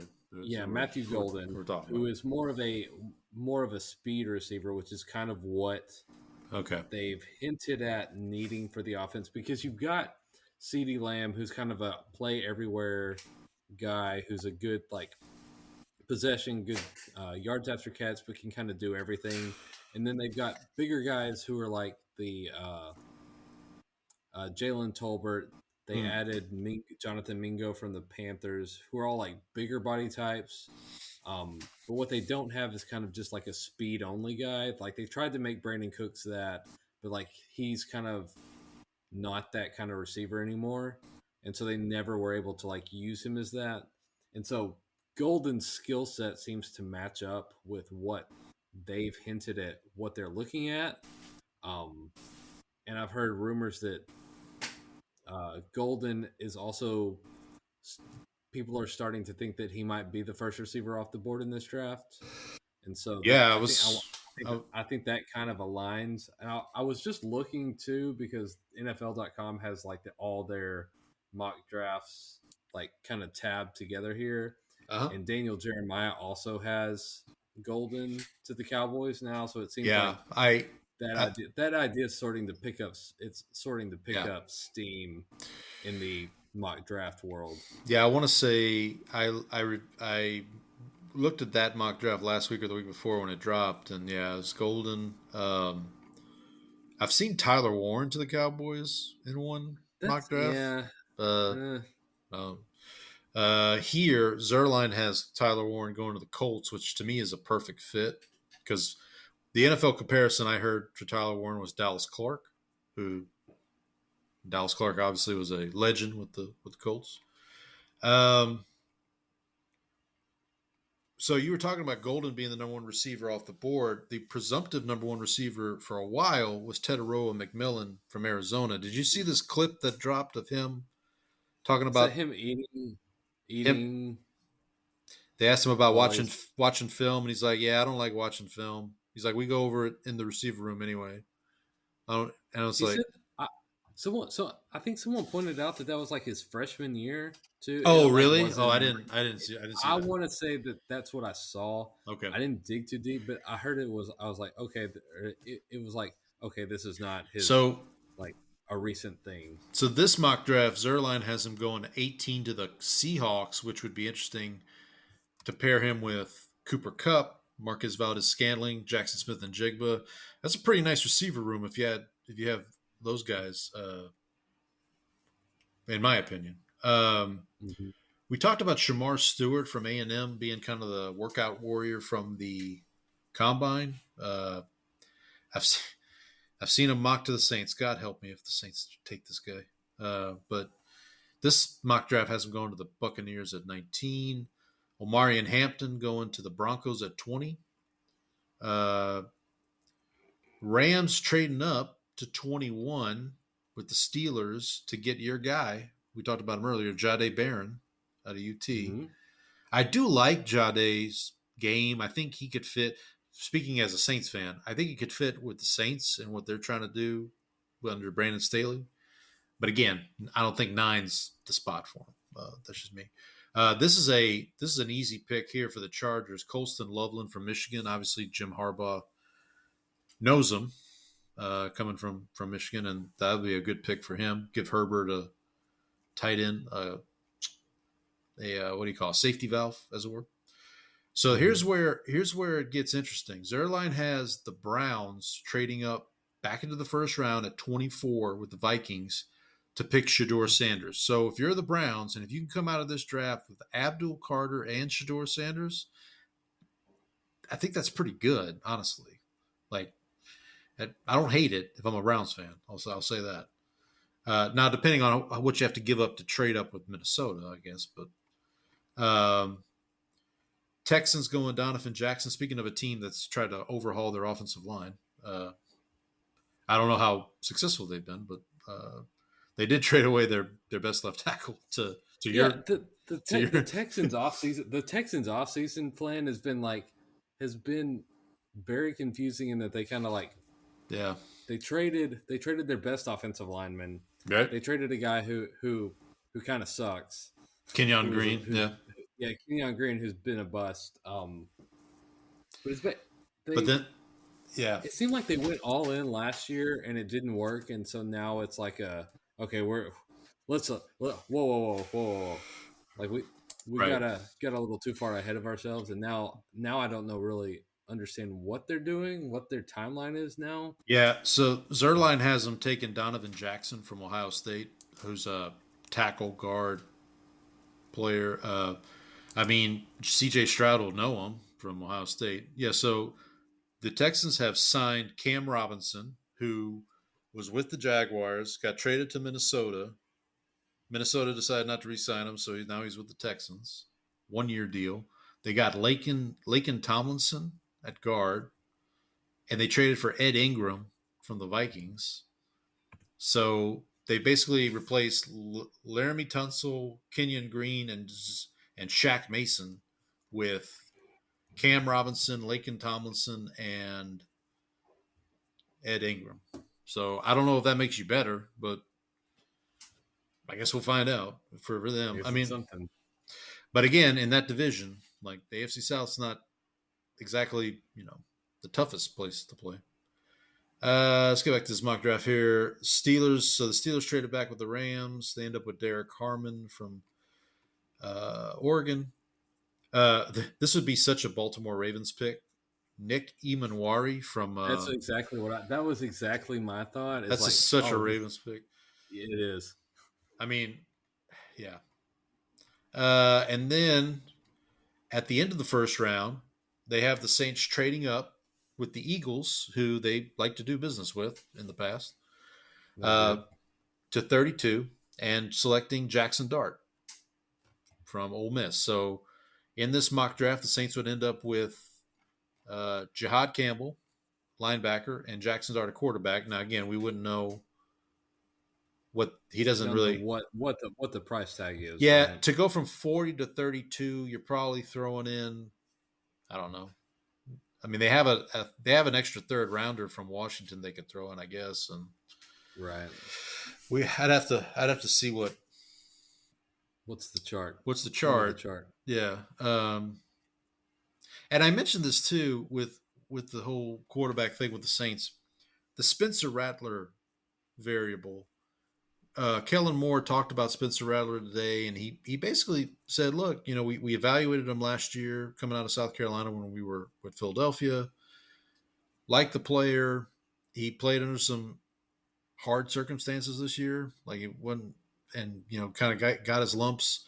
So we'll see what this second off season, because Kellen Moore brought up a good. Again, this is why I like listening to Kellen Moore talk, because he brings up logical points. Your first season in the NFL, you basically don't stop from when college ends to that first season. You're training, you're doing the draft, you're doing all this stuff, and then really when that first NFL season ends, you have a time to breathe and you have time to kind of get yourself, and then you can get back in the lab, as it were, and start getting ready for your second season. So usually you see players take that jump, from season 1 to season 2. But with that in mind, if that's the case, like they're not going to carry 4 quarterbacks on this roster. Like if they draft Jackson Dart, let's say, so now you've got Carr, Rattler, Dart, and Hayner. There's going to be an odd man out, I would imagine, in that scenario. I know you can. Right. I know you can do the emergency third quarterback thing now. You can do all that, but something's got to give there, as it were. Anything else on the draft you want to talk about? No, I think we hit my main Cowboys point, which was it looks like Matthew Golden is now the front runner. Is there anybody in the second round that you're kind of eyeballing? Have you had a chance to look at? No, like the thing is, I'd like him to take a running back, but I don't know what's going to be left because Genty seems like he's a lot to go first round. Omari and Hampton seems like he's crept up into the first now too, and so it's gonna those are the 2 guys that I've seen a lot. There's the Iowa kid, Caleb Johnson. I kind of like, Caleb Johnson. Yeah, he would fit in for you guys, I think. So a couple weeks ago, Chad Ryder did a 4-round mock draft. We won't go through all 4 rounds, but just for yucks, in round 2, he had the Cowboys taking Travion Henderson from Ohio State. Oh, see, that's the other one. That's your guy. Yeah, that's your guy you want. Yeah, if he falls into the second round, I feel like if you get a receiver first round and then Travion Henderson in the second, or even like the Amari and Hampton, I like. Amari and Hampton reminds me a lot of DeMarco Murray. Okay. Running style. That's not a bad thing. So in this draft, Chad Ryder had the Cowboys trading back with the Broncos. So the Broncos traded up to 12 to get Tyler Warren. The Cowboys traded back to 20 and got Emeka Egbuka from Ohio State. So 2 Ohio State guys, Emeka Egbuka and Travion Henderson that's a pretty good haul. I mean, Ibuka's not golden in terms of speed, but he's got size to him too. And he can run his route. Like he's a good route runner. Like he's going to run those Ohio State receivers know how to run routes. I'll say that. Mm-hmm. Like he also had, for the Saints perspective, this Chad Ryder, he had Gray Zabel in the second round, that offensive lineman out of North Dakota State that I like. Oh, then he's like falling down because.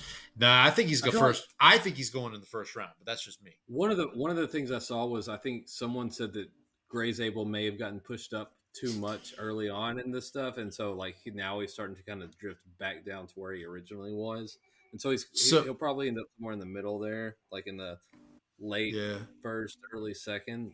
So he has, I don't know what he's got with the Cowboys in Ohio State, but in the third round, he's got the Cowboys selecting center, where was it? I just had it. Seth McLaughlin from Ohio State for the Cowboys. So you guys are going to be the Dallas Buckeyes by the end of this. That was the Saints' playing for a while. Let's draft a bunch of Ohio State guys. Draft a bunch of Ohio State players. I mean, Yeah, they're and then pretty good. So they're not bad. And then in the do you guys have a 4th round pick?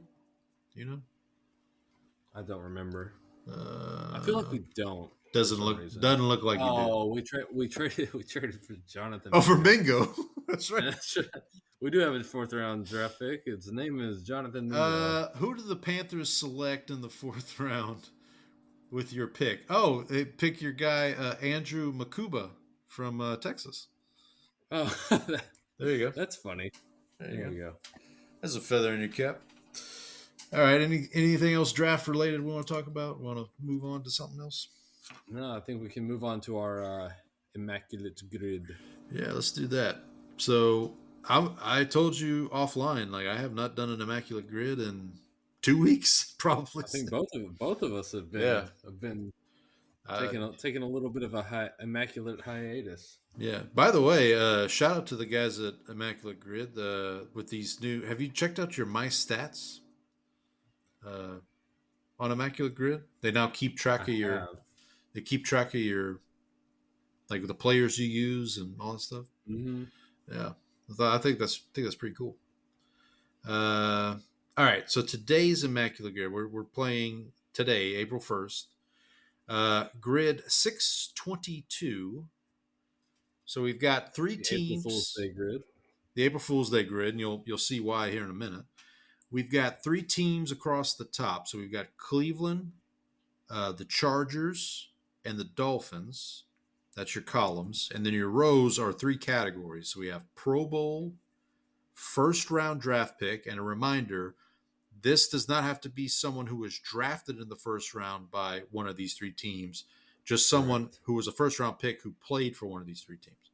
And then the last category is played in the NFL. And when you look at the description, it says player played in the NFL, AFL, or AAFC. When this category is combined with itself, you can use literally any player who played in the NFL, AFL, or AAFC. Happy April 1st. So shout out to the guys at Immaculate Grid for having a sense of humor, as it were. All right, so again, the way this works, it's been a while. It's been a while since we've done this, but we'll flip a coin, decide who gets the pick first. You pick a cell. You make your choice. The other person makes their choice. Whoever's score is lower, that person wins the square. We do that for all 9 squares. If we win the same number of squares, then the overall total score that's lower wins. So, yep. All right, you want to flip a coin here or how are we gonna do it? You call it. Tails never fails. Flip, and it is heads. Okay, so it fails this time. It did fail this time. All right, so Brandon, you wanna kick off here?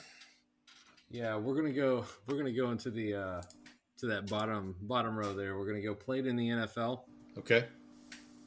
For the Cleveland Browns. Gotcha. We're gonna go with Anthony Henry. Okay.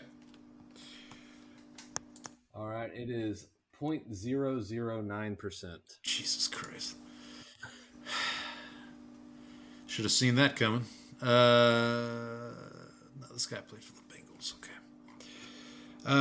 Okay, so you had Anthony Henry. Man. Oh, hang on. I gotta check my work here. All right, I'm going with, not to be confused with Craig Robinson, who played Daryl on The Office. I'm going with Craig Robertson, who is a former Saint as well. 0.01%. Ah. This is a square to me. Whoa. 0.01? Yeah. Okay, I'm 0.009. Oh, dang it. All right. Square to me. You screwed me again, Costanza. All right, so now I'll select the next. Ooh, I've got a good one, I think, for this next one. All right, we'll stay in that row. We'll stay in the played in the NFL row. But I'm gonna scoot over to the Chargers. Okay. Played in the NFL for the Chargers. We're gonna go with Wade Ritchie. 0.006%. Okay. Wade All right, Ritchie. Well, you go ahead. You pick your guy. All right, I'm going to go with another former Cowboy. We're going to Okay. go Patrick Creighton. Okay. All right, 0.02%. You got me on this one. So Wade Ritchie went to the same high school that I did. He was a kicker. Okay. He was a kicker. He went to LSU. He played in the league for 7 years. Played 3 years with the 49ers, 2 with the Chargers, 1 with the Ravens. So shout out to Wade Ritchie, man. He was a hell of a kicker. He's a really smart guy too. I think he graduated LSU with like a civil engineering degree or something. Like he didn't have to play football. It was honestly like he was. So shout out to him. All right, you're up. Next pick. Let's see. I'm debating 2 picks here. All right, let's go with. Okay, Dolphins played in the NFL. Okay. Let's just go ahead and exhaust this one. I'm going to go with also former Cowboy coach, Okay. Al Harris. Oh yeah, former Saint, I believe. I don't think so. Did Al Harris play for the Saints? Hang on, no. You're talking about. Eagles. Oh no, Packers. never mind. Who am I thinking of? Good question. Eagles, Packers. Maybe I'm thinking of Mike McKenzie. Oh, because weren't they? Yeah, they were the same. Because they had the same, and they both had dreads. Yeah, that's what I'm thinking of. Yeah, that's what I'm thinking of. Okay, so 0.006. It's gonna be tough to beat. I just gotta check something real quick. All right, I'm gonna go with for that. I'll go with Sammy Morris, former Red Raider of Texas Tech. I think you get this one, 0.04%. Yes, that one's mine. All right, I'm up 2-1 right now. Sammy Morris from Texas. Actually, just celebrated a birthday, Sammy Morris, on March 23rd. So happy birthday, buddy. Sammy Morris was a Cowboy, by the way. Oh. He finished his career in Dallas. There's a feather in his cap. Okay, so now that's a fun category. Good job by the folks at Immaculate Grid there. All right, let's see. What can we do here? What do we want to do next? We want to do Pro Bowl, or I guess we'll just go up to the next round. First round pick. Okay. Excuse me. Let's start with.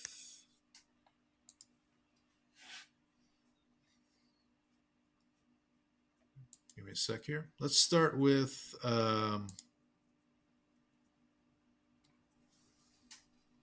Start with the Browns. Okay. I feel like this is gonna spike, but I'll do it anyway. Eric Metcalf. Oh, okay, 0.1%. Okay. So first round pick for the Browns.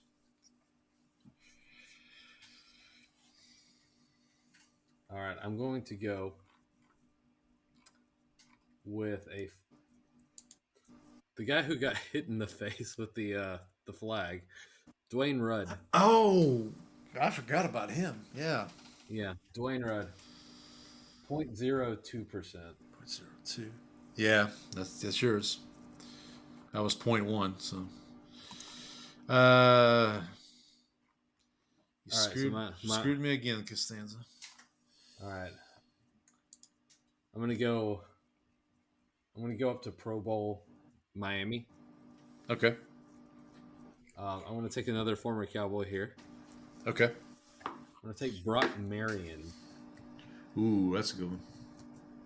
Brock Marion, 0.05%. Yikes. Okay.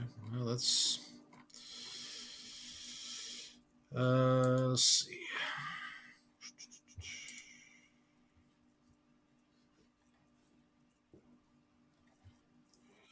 All right. Pro Bowl Dolphins, right? Mm-hmm. Let's see. Well, we could go with. I think we could go with my guy Ricky Williams, but I'm not gonna. That's not my pick. I'm not gonna go with him. He's a little too on the nose. Yeah. Let's go with. Could also go with another Saints legend, but I think. What was yours? What was Brock Marion's score? 0.05. 0.05.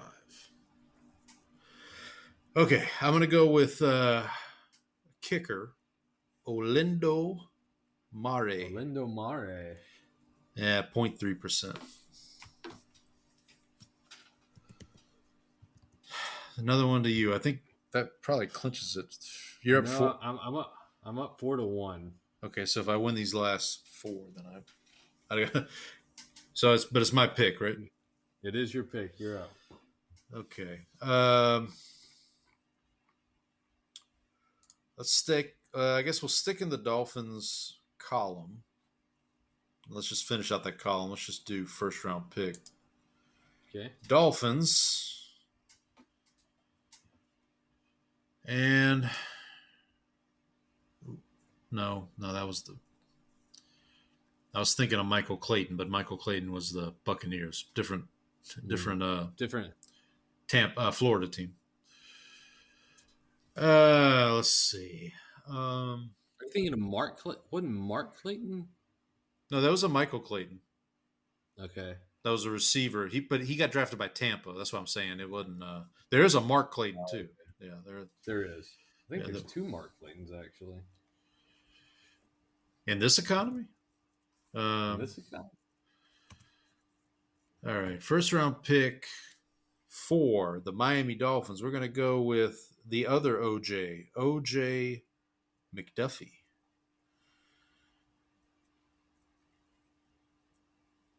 .3%. All right. Find a random ass player. Let's sew this up. I could have gone Saints legend Ted Ginn Jr. for this one. So I'm gonna go. So Brock Marion played for the Cowboys, wore number 31, and was a safety. Okay. First round pick. I'm gonna go number 31 for the Cowboys, was a safety. George Teague. Oh my God. Do you remember George Teague? Yeah, I remember George Teague. Do you remember what he was most famous for? Oh gosh, you're gonna tell me. Yes. Was it a fight or? It was a fight. T.O. He was It was. That was George Teague. Yeah. George Teague, who also nets me .006. Son of a man. Jesus. It's just funny because Brock Marion and George Teague just had that in common. They both played for the Cowboys and the Dolphins. Both wore number 31. Wow. Both were safeties. Both were kind of dead from the neck up kind of players. Just like they would just hit everything. Yeah. Hope they're both doing well. Yeah, I hope so. Man. Well, I think you wrapped it up. I have wrapped it up. But let's finish. Let's finish it off for Yucks. Maybe I can make this respectable at least. Ooh. Okay, let's go to Chargers Pro Bowl, and we will go with the one guy I can think of right now, Natron Means. Means. Actually, no. Whoop. Ooh, wait. Whoop. Let me think. Natron Means business. Natron Means business. I'm actually going to switch this. I'm going to go Nate Kading. As I was typing Nate in, Iowa kicker. Yeah. Nate Kading. From years gone by. 0.6%. Okay.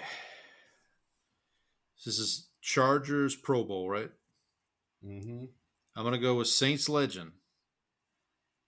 Immaculate Grid legend. Lorenzo Neal. 1%. Come on, man. Are you serious? I should have just done Rodney Harrison. Well, there you go. By the way, another former Pro Bowler for the Chargers. It looks like Dick Harris. Oh, there we go. Should have used him. Natron Means had to be. I'm wondering if Natron Means was less. Oh, you know who else I could have used was Marcellus Wiley of Oh yeah, ESPN. Fame. that dude, as he was known. That dude, yeah, as he was known. All right. Jeez, am I going to get any more of these right? Probably not. Well, let's finish out the Chargers column. Let's do Chargers first round pick. Can't do Drew Brees. Drew Brees was a second round pick. Can't do Darren Sproles. He was a second or third round pick. Don't remember. Oh, I kind of want to do this one, not because just for yucks. You could technically do Eli Manning here. Yep. Because he was. I figured you. I assumed you would do that. That was. But I don't think it's. I think it's going to be two. You could do either one. You could do Eli or Phillip Rivers because, like, Eli was drafted by them, but Phillip obviously played for them. Played for him. God, that's. I remember one of the first times this category came up. It was this exact pairing, I think, and I was like, "Oh, I could do Eli Manning here." Or it might have been Giants' first round pick, and I did Rivers, and it was. I mean, what the hell? Let's just do it. I'm losing anyway. Eli Manning, Chargers' first round pick, 7%. Okay. So there's a lot of smart guys out there doing this. Yeah. Okay, I'm going to go with my boy, Mr. Quentin Jammer, Longhorn legend. Oh yeah. You know 1%. Who else? How much? 1%. Yeah, of course. You know who else you could have used as one of your new Cowboys, Kenneth Murray. Oh, that's true. Didn't they just trade? They just traded for Kenneth Murray. They did just trade for him. Yeah. I have seen the film reviews on him have not been glowing from what I've seen. Well, how do you feel about another Sooner being on the Cowboys? Well, I'd like it better if he didn't suck.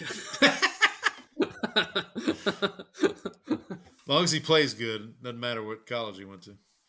Yeah. Okay, now I need a Browns Pro Bowler. Good luck. Man. Good. That's what this is where it's going to fall apart. I've got a great score going here. Who? Yeah, you got to be single digits for sure. I don't think this guy made it for the Browns. No, that was in Washington. Gosh. You can't do Johnny Manziel. No. I don't think you can. I don't think you can. Oh, I got one you could use. I don't think you'll use him, though. Not Salt, but...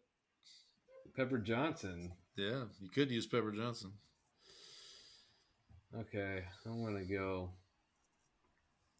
The one guy I could think of that's not an obvious, like, offensive lineman or right, something like that. I'm going to go with Joe Hayden. Yeah. See me rolling. Hayden. Yep. 2%. Man, I thought it would be more than that. Okay. You could have also... Final score was 4%. 4%. All right. What was the score for Joe Hayden? 2%.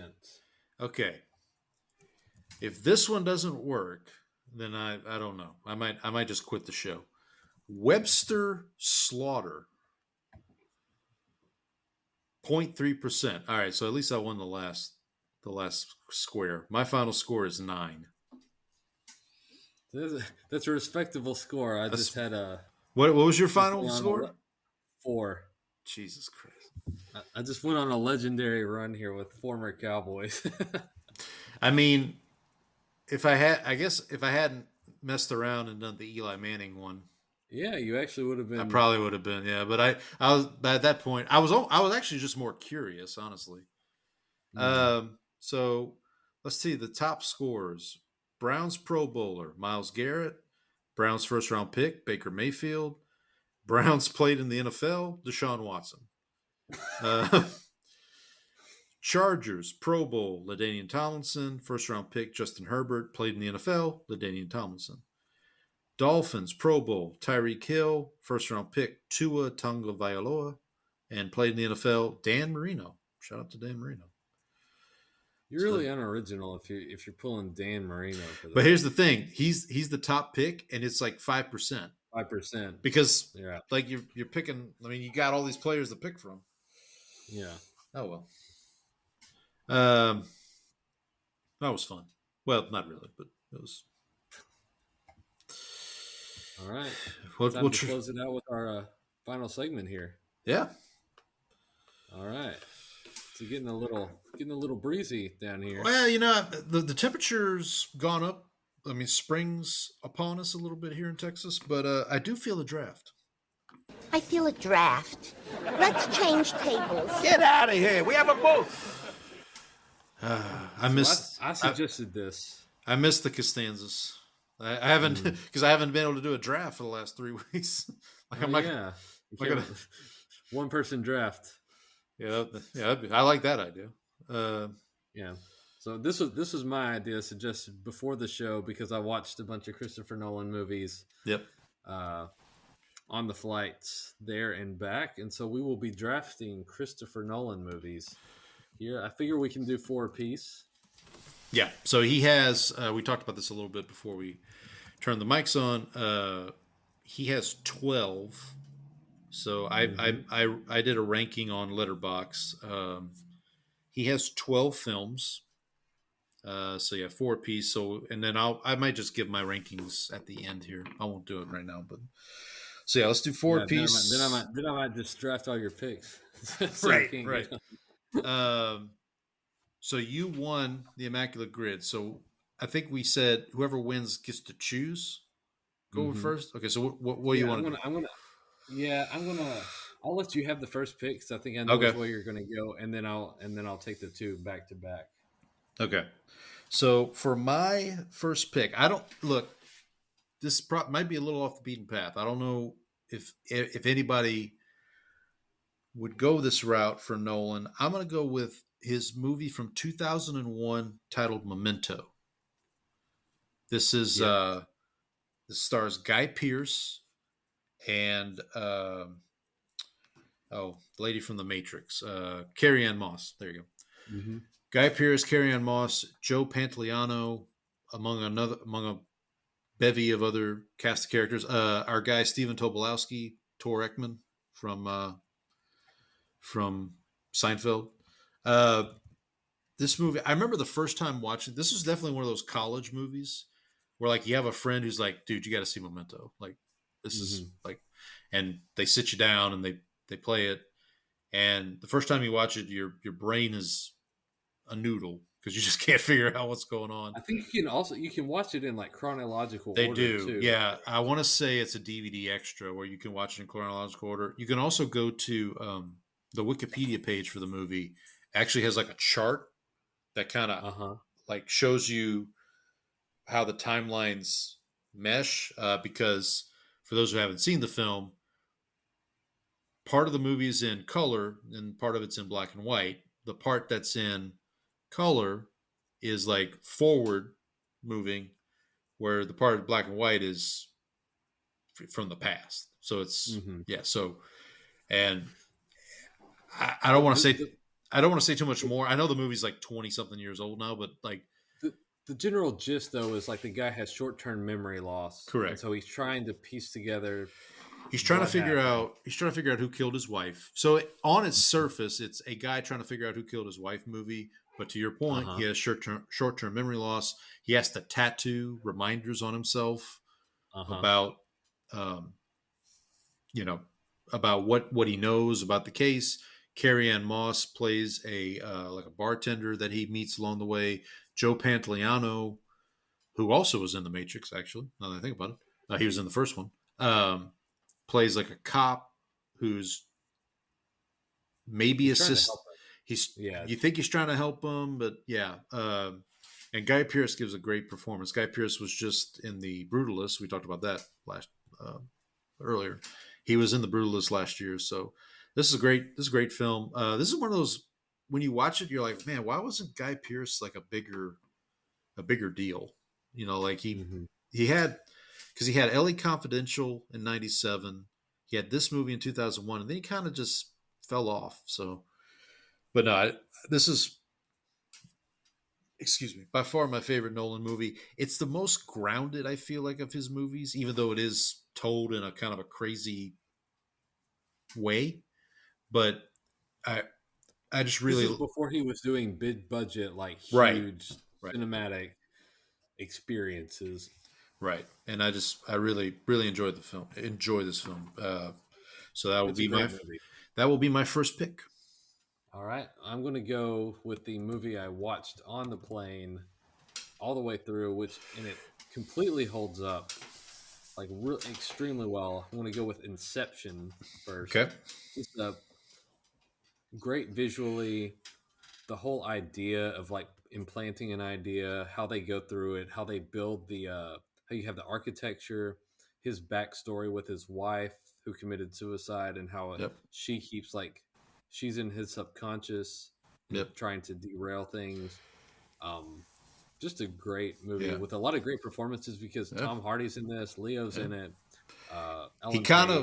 This is the movie where he kind of establishes his cast of characters almost, like, because Tom Hardy comes back obviously in Dark Knight Rises. Joseph Gordon-Levitt is also in Dark Knight Rises. Right? Marion Cotillard, who plays the wife, the aforementioned wife, she comes back in Dark Knight Rises. So like, Michael Caine is also in this Michael movie. Caine. Yeah, well, Michael Caine's in a lot of his movies, but he's in this one. Fun He's fact: Prestige too, isn't he? He is. He is in the Prestige. Okay. Yes. Fun fact. So, a movie that I'm pretty sure is not going to get drafted, but so I'll just mention it now, is his first movie is called Following. And there's a character in that movie named Cobb, which is the name of Leo's character in Inception. Right. So I just wanted to make that point. But yeah, now this movie, I remember seeing this movie in theaters with my wife when it came out. What year did this come out? 2010? It was 2010. Yeah, I remember seeing this. I want to say we actually saw it in Dallas because my wife had to be in Dallas for a seminar, and so we just had an extra day, and so we just went to the movies. This is a movie I think I saw like multiple times in theaters because I liked it so much. Yeah, and it's definitely one you can rewatch. Kind of like Memento. It's a little. You get to the end, and you're kind of like, "Wait, what happened? Like what?" Yeah. So it is fun to revisit. This also has Scarecrow. Cillian Murphy. Yeah, Cillian Murphy's also in this, and Oppenheimer. Batman Begins. And Oppenheimer. Yep. So obviously, so that's a fruitful relationship. Also, Elliot Page. He is in it as well. Yeah, so just a great film. Who's the Japanese fella that's in this? I can't. I thought there was a. There is one. Yeah, but it's the old Ken Watanabe. That's what I'm thinking of. Who is in? If You Want to Not Be My Lover. He's in Batman Begins. He's when Bruce goes to. Oh yeah, he's like the fake. He's the fake leader. Yeah, he's like the exactly. Yeah, and a tremendous actor, Ken Watanabe. So yeah, great pick there. What's your second pick? I will be taking the probably the lesser liked of the two Dark Knight movies. I will be taking the Dark Knight Rises, as I mentioned. Tom Hardy, uh, Yeah. Joseph Gordon-Levitt, as we've already mentioned, just what I thought was a perfect like finish to the franchise. Like he did the trilogy was great, and he did a perfect job of ending it. He also like worked in a lot of like the I remember because when this movie came out, I was working at this like just kind of like a cube farm area, but like all the people I worked with were also big like Batman fans, and so we took turns reading kind of like the comic book, the original comic book story of the like the Bane breaking of the Bat, Okay. um, like comic book story, and then like you go to the movie and you see him, Bane lifts him up and does the whole like breaking his back with his knee, like perfect like nod to the original story of Bane. So he just did a great job wrapping it up. And so I'll take the Dark Knight Rises here. Although I know that's probably uh, not as popular as the That's Heath Ledger it's all good. movie. It's yeah. I mean, I definitely enjoyed this film. Uh, yeah, the Tom Hardy performance I thought was really good. I know a lot of a lot of headway got made of his voice in that performance. You think darkness is your light? Also, I didn't mention this when we were talking about what we watched, but my wife has been rewatching Game of Thrones, and the gentleman who plays Littlefinger in Game of Thrones is in the beginning of Dark Knight Rises. He's the federal agent that meets them. That's on the plane with He doesn't Bane. fly so well. Yeah, yeah. Okay, That's yeah, I yeah. know who That's you're talking about. Aidan Gillian, I believe is his name. The Oh, actor. Anne Hathaway is also excellent in Oh this. yeah. The Ooh. the Yeah. scene where she steals the pearl necklace, and she like at first she's like pretending to be this like meek sort of like Yep. servant woman, and then she just switches like that into Catwoman. Yep. Like was like I remember the first time I saw it, I was like, oh man, that's incredible. She was just great in that movie. Should also mention the great Morgan Freeman Yes, as Lucius Fox. Fox. Lucius Fox. All right, so is it back to me now? Yep, you're up. You got two picks. Okay, so I will pick the other Dark Knight film, The Dark Knight from 2008. So my story here in 2008, the summer of 2008, I was working in a movie theater, and as such, we got to view. So the night before the movie would be released to the public, we would get to go to a screening because you have to screen the movie so you know that the reels work and all that stuff. So what they would do is they would allow us to come view the movie for free, and we could bring a friend, one friend. Obviously, at the Dark Knight screening, we had a bunch of people there because like everybody wanted to see it, and I remember seeing it multiple times. I will say the one thing about this film is that I feel like because it got into the TNT rotation, it kind of made it lose a little bit. Like, because I remember the first this one got more overplayed than the Dark Knight Rises. Like, I remember when I first saw it in theaters, and obviously, you know, the whole Heath Ledger thing, you know, him passing away and all that stuff, and that kind of lingering over the film. I mean, his performance is phenomenal. Don't get me wrong. You know, that obviously played a factor in it too. I think, and another person we didn't mention with Dark Knight Rises, but I'll mention here Gary Oldman as Commissioner Gordon. Just again, phenomenal performances. Like that's one thing Nolan can do is he can get great actors and just kind of give them the rope to you know do what they need to do, the leeway they need for what they need. I didn't the recasting of Maggie Gyllenhaal as Rachel instead of Katie Holmes. I know why, because Katie Holmes, I believe that was when she was involved with Tom Cruise. Yeah, Tom Cruise is like, yeah, you don't really want to be doing these movies, I guess. But Maggie Gyllenhaal's she's fine. I just remembered one of my favorite Family Guy cutaways is when it's like I forget the setup, but like it says something about the Gyllenhaals, and they cut to Maggie and Jake Gyllenhaal arguing who's worse. Uh-huh. And then the dad comes in and says, "Kids, you're both just awful." Like, so, but no, this is. Did you ever see Donnie Darko?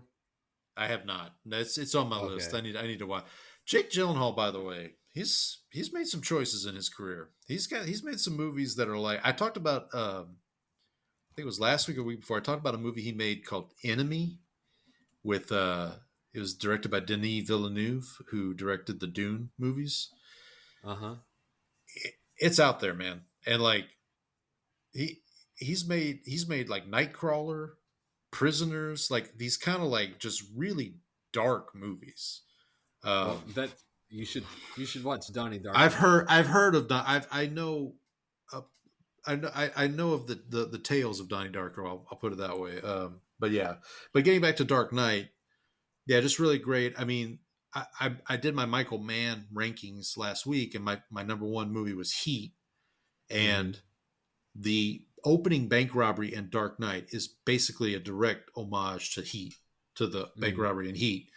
And I think Nolan has spoken to that as much, but just from that, from word go in that film, I actually need to rewatch it because I feel like now it's kind of, you've had some time away from it. Yeah, it's kind of less. It's lessened in my mind. I probably need. There's a couple other movies I need to rewatch on this list. But my next pick, this is another one that I saw in college, and just really right.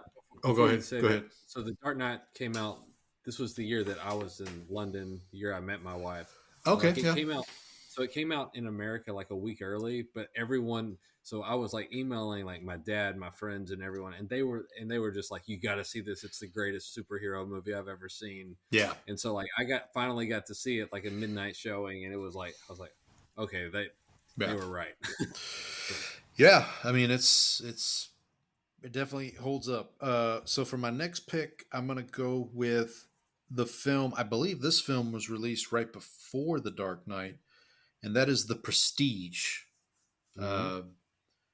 This stars Christian Bale. So Nolan does Batman Begins with Bale, The Prestige, and then does Dark Knight back to back to back.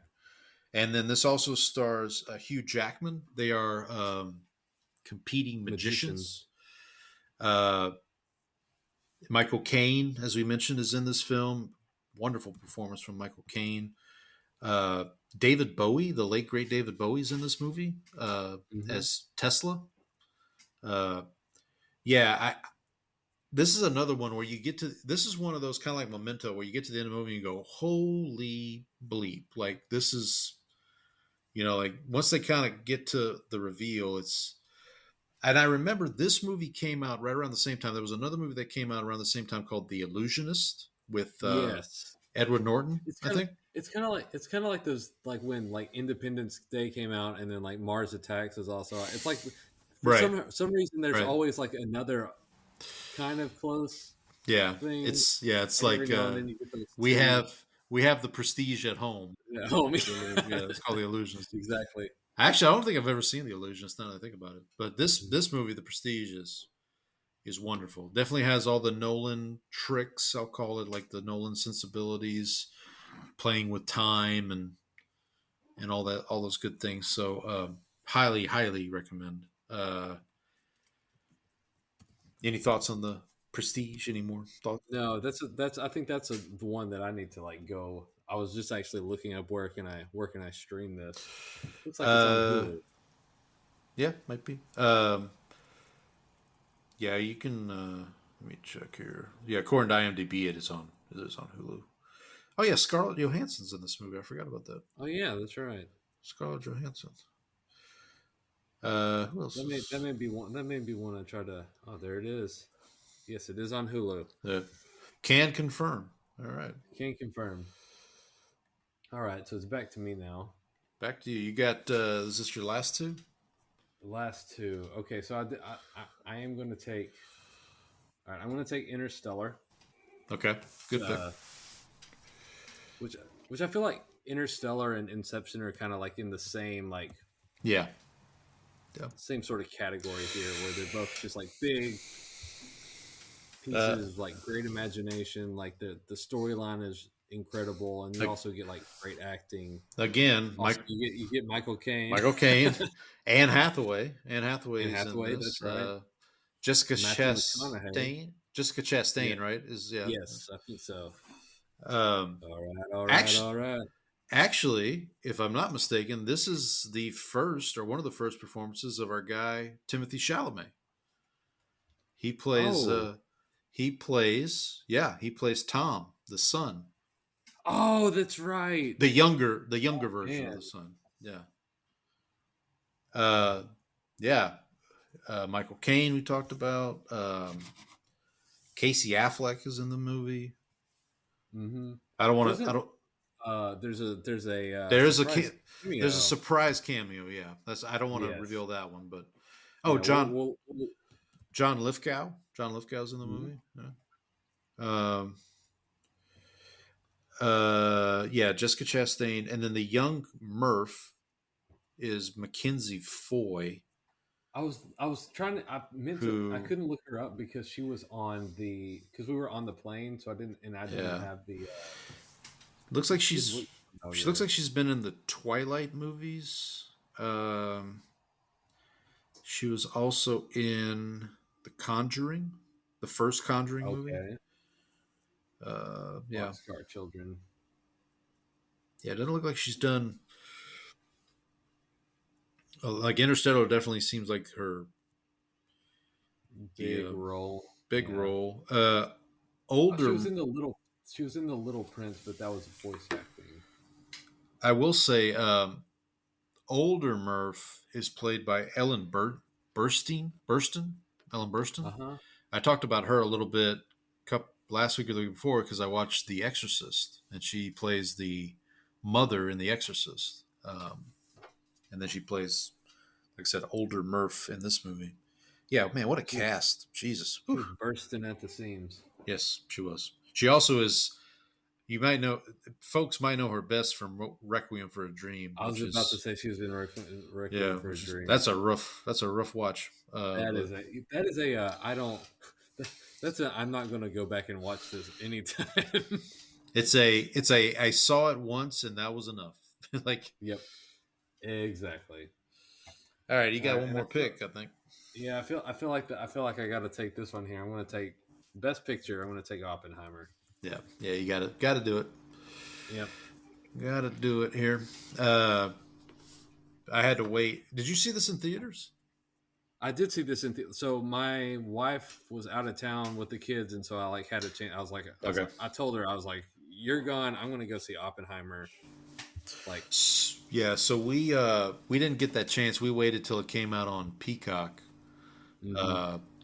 But I mean, still, I think the last hour of that movie is pretty exceptional. Like it's very it's kind of slow in the beginning, and it picks up. And see, I never felt like it dragged. I felt like it moved a lot. Like the pacing was really, really good. Yeah, I don't mean a 3-hour movie. It doesn't feel like it's fully 3 hours.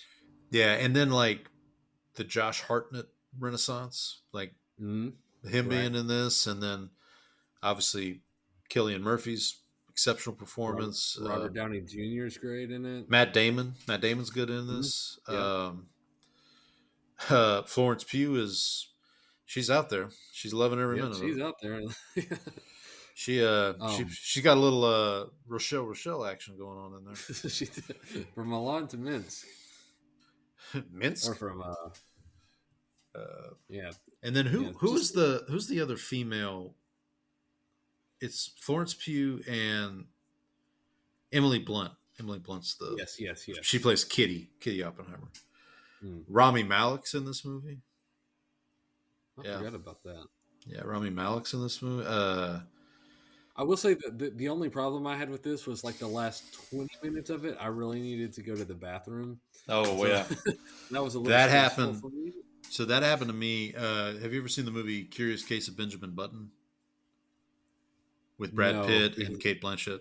I know the movie. I never. So in 2008, I worked at the movie theater, and then I moved to go to graduate school at SFA, and I went to see Curious Case of Benjamin Button there at the movie theater. And about 40 minutes in, I'm like, man, I got to go to the bathroom. And I did not realize that it was a two and a half hour movie. 3-hour movie. It was a 3-hour movie. So, needless to say, your boy was hurting at the end of That was so. This was. I told people. I said the only complaint I have with Oppenheimer is the same complaint I had with Return of the King, where the last 20 minutes or so. Yeah. I was hurting. I was needing to... All right, buddy, let's roll the credits. Yes. All right, let's blow this bomb up and let's get going.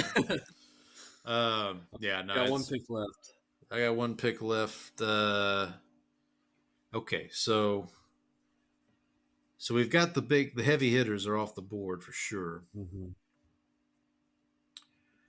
You took Dark Knight Rise. So it's really between a couple of choices for me. Okay, I'm gonna go again. This may not be the popular pick. I'm gonna go with Tenet. Tenet's one of the few that I've only seen one time. Yeah, I've seen it a couple times. And again, that's one that's that, like I still like. I was never able to get my head around what was happening. Yeah, again, another Michael Caine shows up in this movie too for like a minute, but yeah, John David Washington, who's Denzel's son, right? Obviously, he just gives a good performance. Robert Pattinson's pretty good in this movie too. I do like not the character, but Kenneth Branagh's performance as Sator, who's kind of the villain, I guess, of the tale. Mm-hmm. Yeah, listen,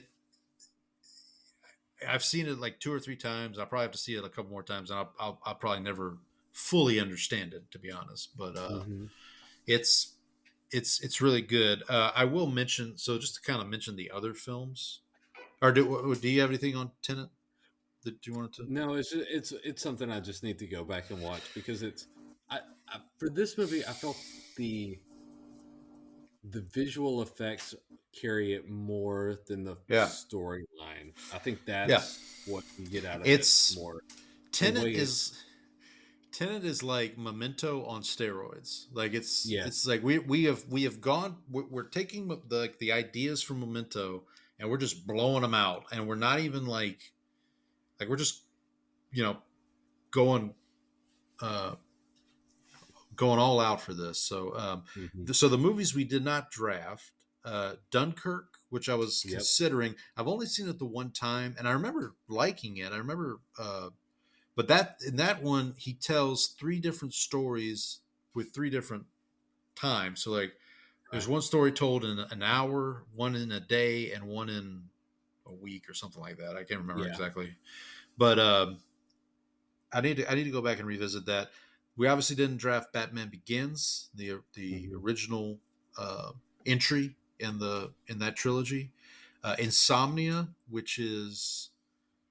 So this is the movie he did right after Memento, which stars Al Pacino and Robin Williams in I believe this is one of the first Robin Williams as a villain roles, and he does a very, very good job. Hilary Swank also in. Was this before or after 1 Hour Photo? I believe it's before. Okay. I'm pretty sure it's before. I also saw 1 Hour Photo. That one's that one's dark. Oh, actually, it might be right around the same time. So it says 1 Hour Photo was 2002, and so was Insomnia. So they may have been around the same time. And then I mentioned the movie Following, which is his first film. All I can really remember I saw it one time. All I can really remember about it is you see a lot of the bones of what he eventually does in that movie, in terms of how he plays with time and how he, plays with using time as a narrative device. And it's an interesting movie. I wouldn't go out of your way to see it, but if you can find it, I honestly don't know where you could find it right now. But Definitely worth seeing. I will if you don't mind. Actually, so following is on. If you have AMC Plus, apparently it's available there. But I will go through my rankings real quick. So from 12 to 1 here. So following at 12, Insomnia at 11. Not to upset you, but I have Dark Knight Rises at 10. I'm gonna. Yeah. This is on the same level of outrage as my complaint with the with Rotten Tomatoes and the There you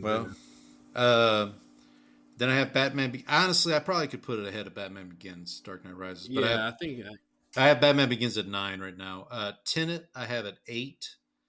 Dunkirk I have at 7. So I know I drafted Tenet, but I think I did that more to kind of keep with the theme of my picks of like these, time.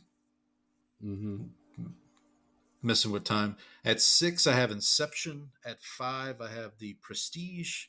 4, The Dark Knight. 3, Interstellar. 2, Oppenheimer. And number 1 for me, it was my first pick, which is Memento. So, you want to recap our draft here? I guess since I'm on it already, I had Memento, The Dark Knight, The Prestige, and Tenet. And then I had Inception, The Dark Knight Rises, Interstellar, and Oppenheimer. Great movies. You can't go wrong, really. You really can't go wrong. And then obviously we're both, I think, looking forward to The Odyssey coming out. Absolutely. Coming out. Need to reread that. It's gonna dust off my Greek tragedy reading.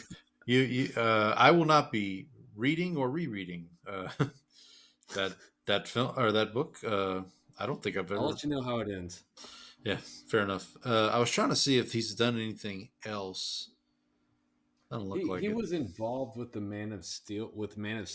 Ooh, he was. Yeah, that's right. Which he didn't direct it, but I think it says he produced the story and was a producer. But which is that was a good movie too. I enjoyed Man of Steel. That's the Zack Snyder, right? Yes. That's the first Henry Cavill. Mm-hmm. Yeah. Yeah. A lot of people that's a film where in retrospect it's good. Like people in retrospect are going back now and saying, actually, Man of Steel is pretty good. How did you feel about Batman versus Superman? That's the one with the whole Martha thing. Yes. Yeah, it kind of went off the rails for me. I will say, I did watch the Justice League, the Snyder cut, like the 4-hour cut, and I like that one a lot better than I like the Justice League that got put. Now, obviously, I realize why. For those that don't know the story, when they were doing the Justice League, Snyder's daughter passed away, so he had to step away from the project, and I can't remember who they got to come in and finish the movie, but basically they had someone else come in, finish the movie, and then it was really during the pandemic. People were like, release the Snyder cut, and then finally they released it on Max, like a 4-hour. It's told in parts. It's very good. But Batman versus Superman, I remember not hating it, but the Martha thing was kind of like, really? That's I enjoyed it, but that part was like, because I saw it with my dad, and we both got out and was like, hey, that was pretty good, but that one moment, right, was stupid. It was incredibly dumb. Yeah, it was. Yeah, I mean, but I will say, the performances, like Gal Gadot as Wonder Woman is great. I thought Ben Affleck as Batman wasn't bad. I thought he was good. Yeah, I thought he was fine. I thought Robert Pattinson also was a pretty good Batman. I do like the Batman. I don't think anyone will ever top Christian Bale though. Yeah, or Michael Keaton for that matter. Going way back to the 80s, but I saw an interview with Tom Hardy when he was as they were doing press for The Dark Knight Rises, and he was talking about, he's like, Yeah, I felt like I'd been lifting all these weights and all this training. I was in my costume. I came out. I was looking pretty big, and he had seen Christian Bale. He's like, oh yeah, I can take that guy. And then like Christian Bale came out in his Batman costume. He's like, oh, he's like, I thought I was going to get to fight the old Batman from like Adam West. It's like this guy Adam comes out, West. he's like 10 feet tall. He's like, he Jesus. like basically the Batman costume made Christian Bale look like huge. He was like, oh my gosh.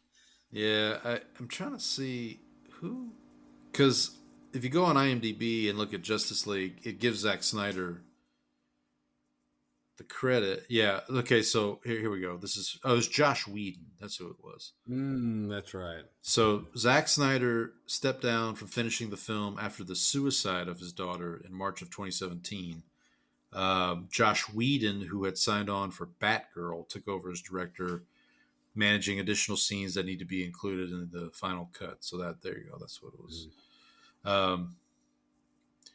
Whedon controversially fired Snyder's composer, Tom Holkenberg, and replaced him with Danny Elfman. That's what I remember. That's the part I remember. I was like, I thought Danny Elfman factored into this story somehow. That's what it was. But Danny Elfman, who did the Batman the Animated Series theme. Yeah, and he did did he do the original? I think he did the original. Or he didn't do the first soundtrack. I know that much. Hang on. Danny Elfman. The first soundtrack was done by Prince. Yeah, but like the original Batman theme from the 1989. Yeah, that I think that's Danny Elfman. I'm pretty sure. That's the Batman the Animated Series music, isn't it? I mean, maybe it is. You might be right, but I think that's what you're thinking of. Hang on. Okay, maybe he didn't because I'm not seeing it on his CV here. Let me just look it up. Batman, 1989. Cast and crew, composer, Danny Elfman. Yeah. So I guess he did the background music. Yeah, I guess. Yeah, obviously Prince did the soundtrack. Yeah. And he was he in the movie? Prince was in the movie? I don't.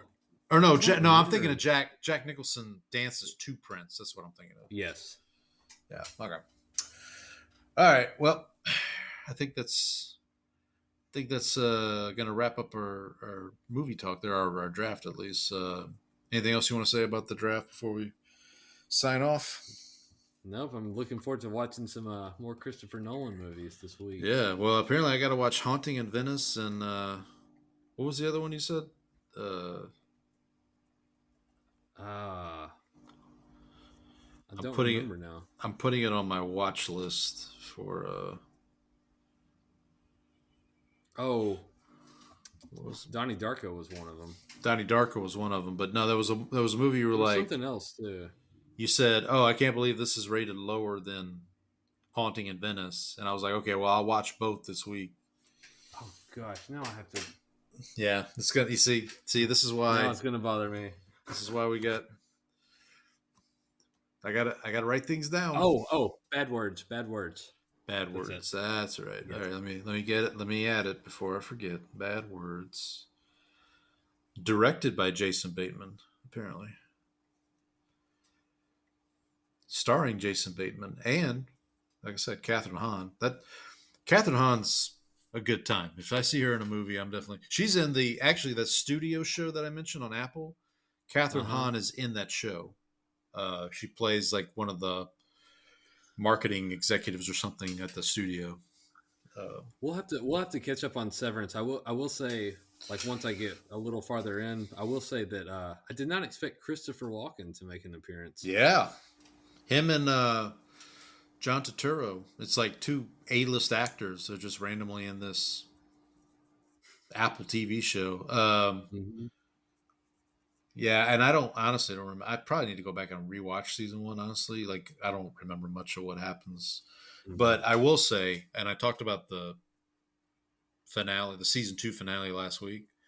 I I can't wait for you to get there so we can talk about it. I'll just put it like that because I think it's really good. I mean, there are some. I will say for me there were moments in season 1 and in season 2 that kind of drag a little bit, but they nailed the ending to both seasons. Like both seasons end with like a real bang. So. See, one of my coworkers said that she's like, "Oh yeah, it starts kind of slow." I was like, I didn't feel like it started slow. I felt like it's been pretty good. I think it's very methodical about the world building and like how it, like what's the rules or what, how do we, what all that stuff. But not a bad thing. It's not a bad thing. It's just, Yeah. All right. Well, next week maybe we'll hear about your Severance watching. Hopefully I can get a cat to come out of hiding. We'll see. We can hope. Maybe there's NFL news to talk about. We can maybe talk baseball or something else, basketball. Yeah, we didn't mention your Grizzlies fired Jenkins. That's a whole nother show. That's a whole nother show. All right. Well, maybe we'll talk more about that next week. Well, But until then, happy football, everybody. Happy football.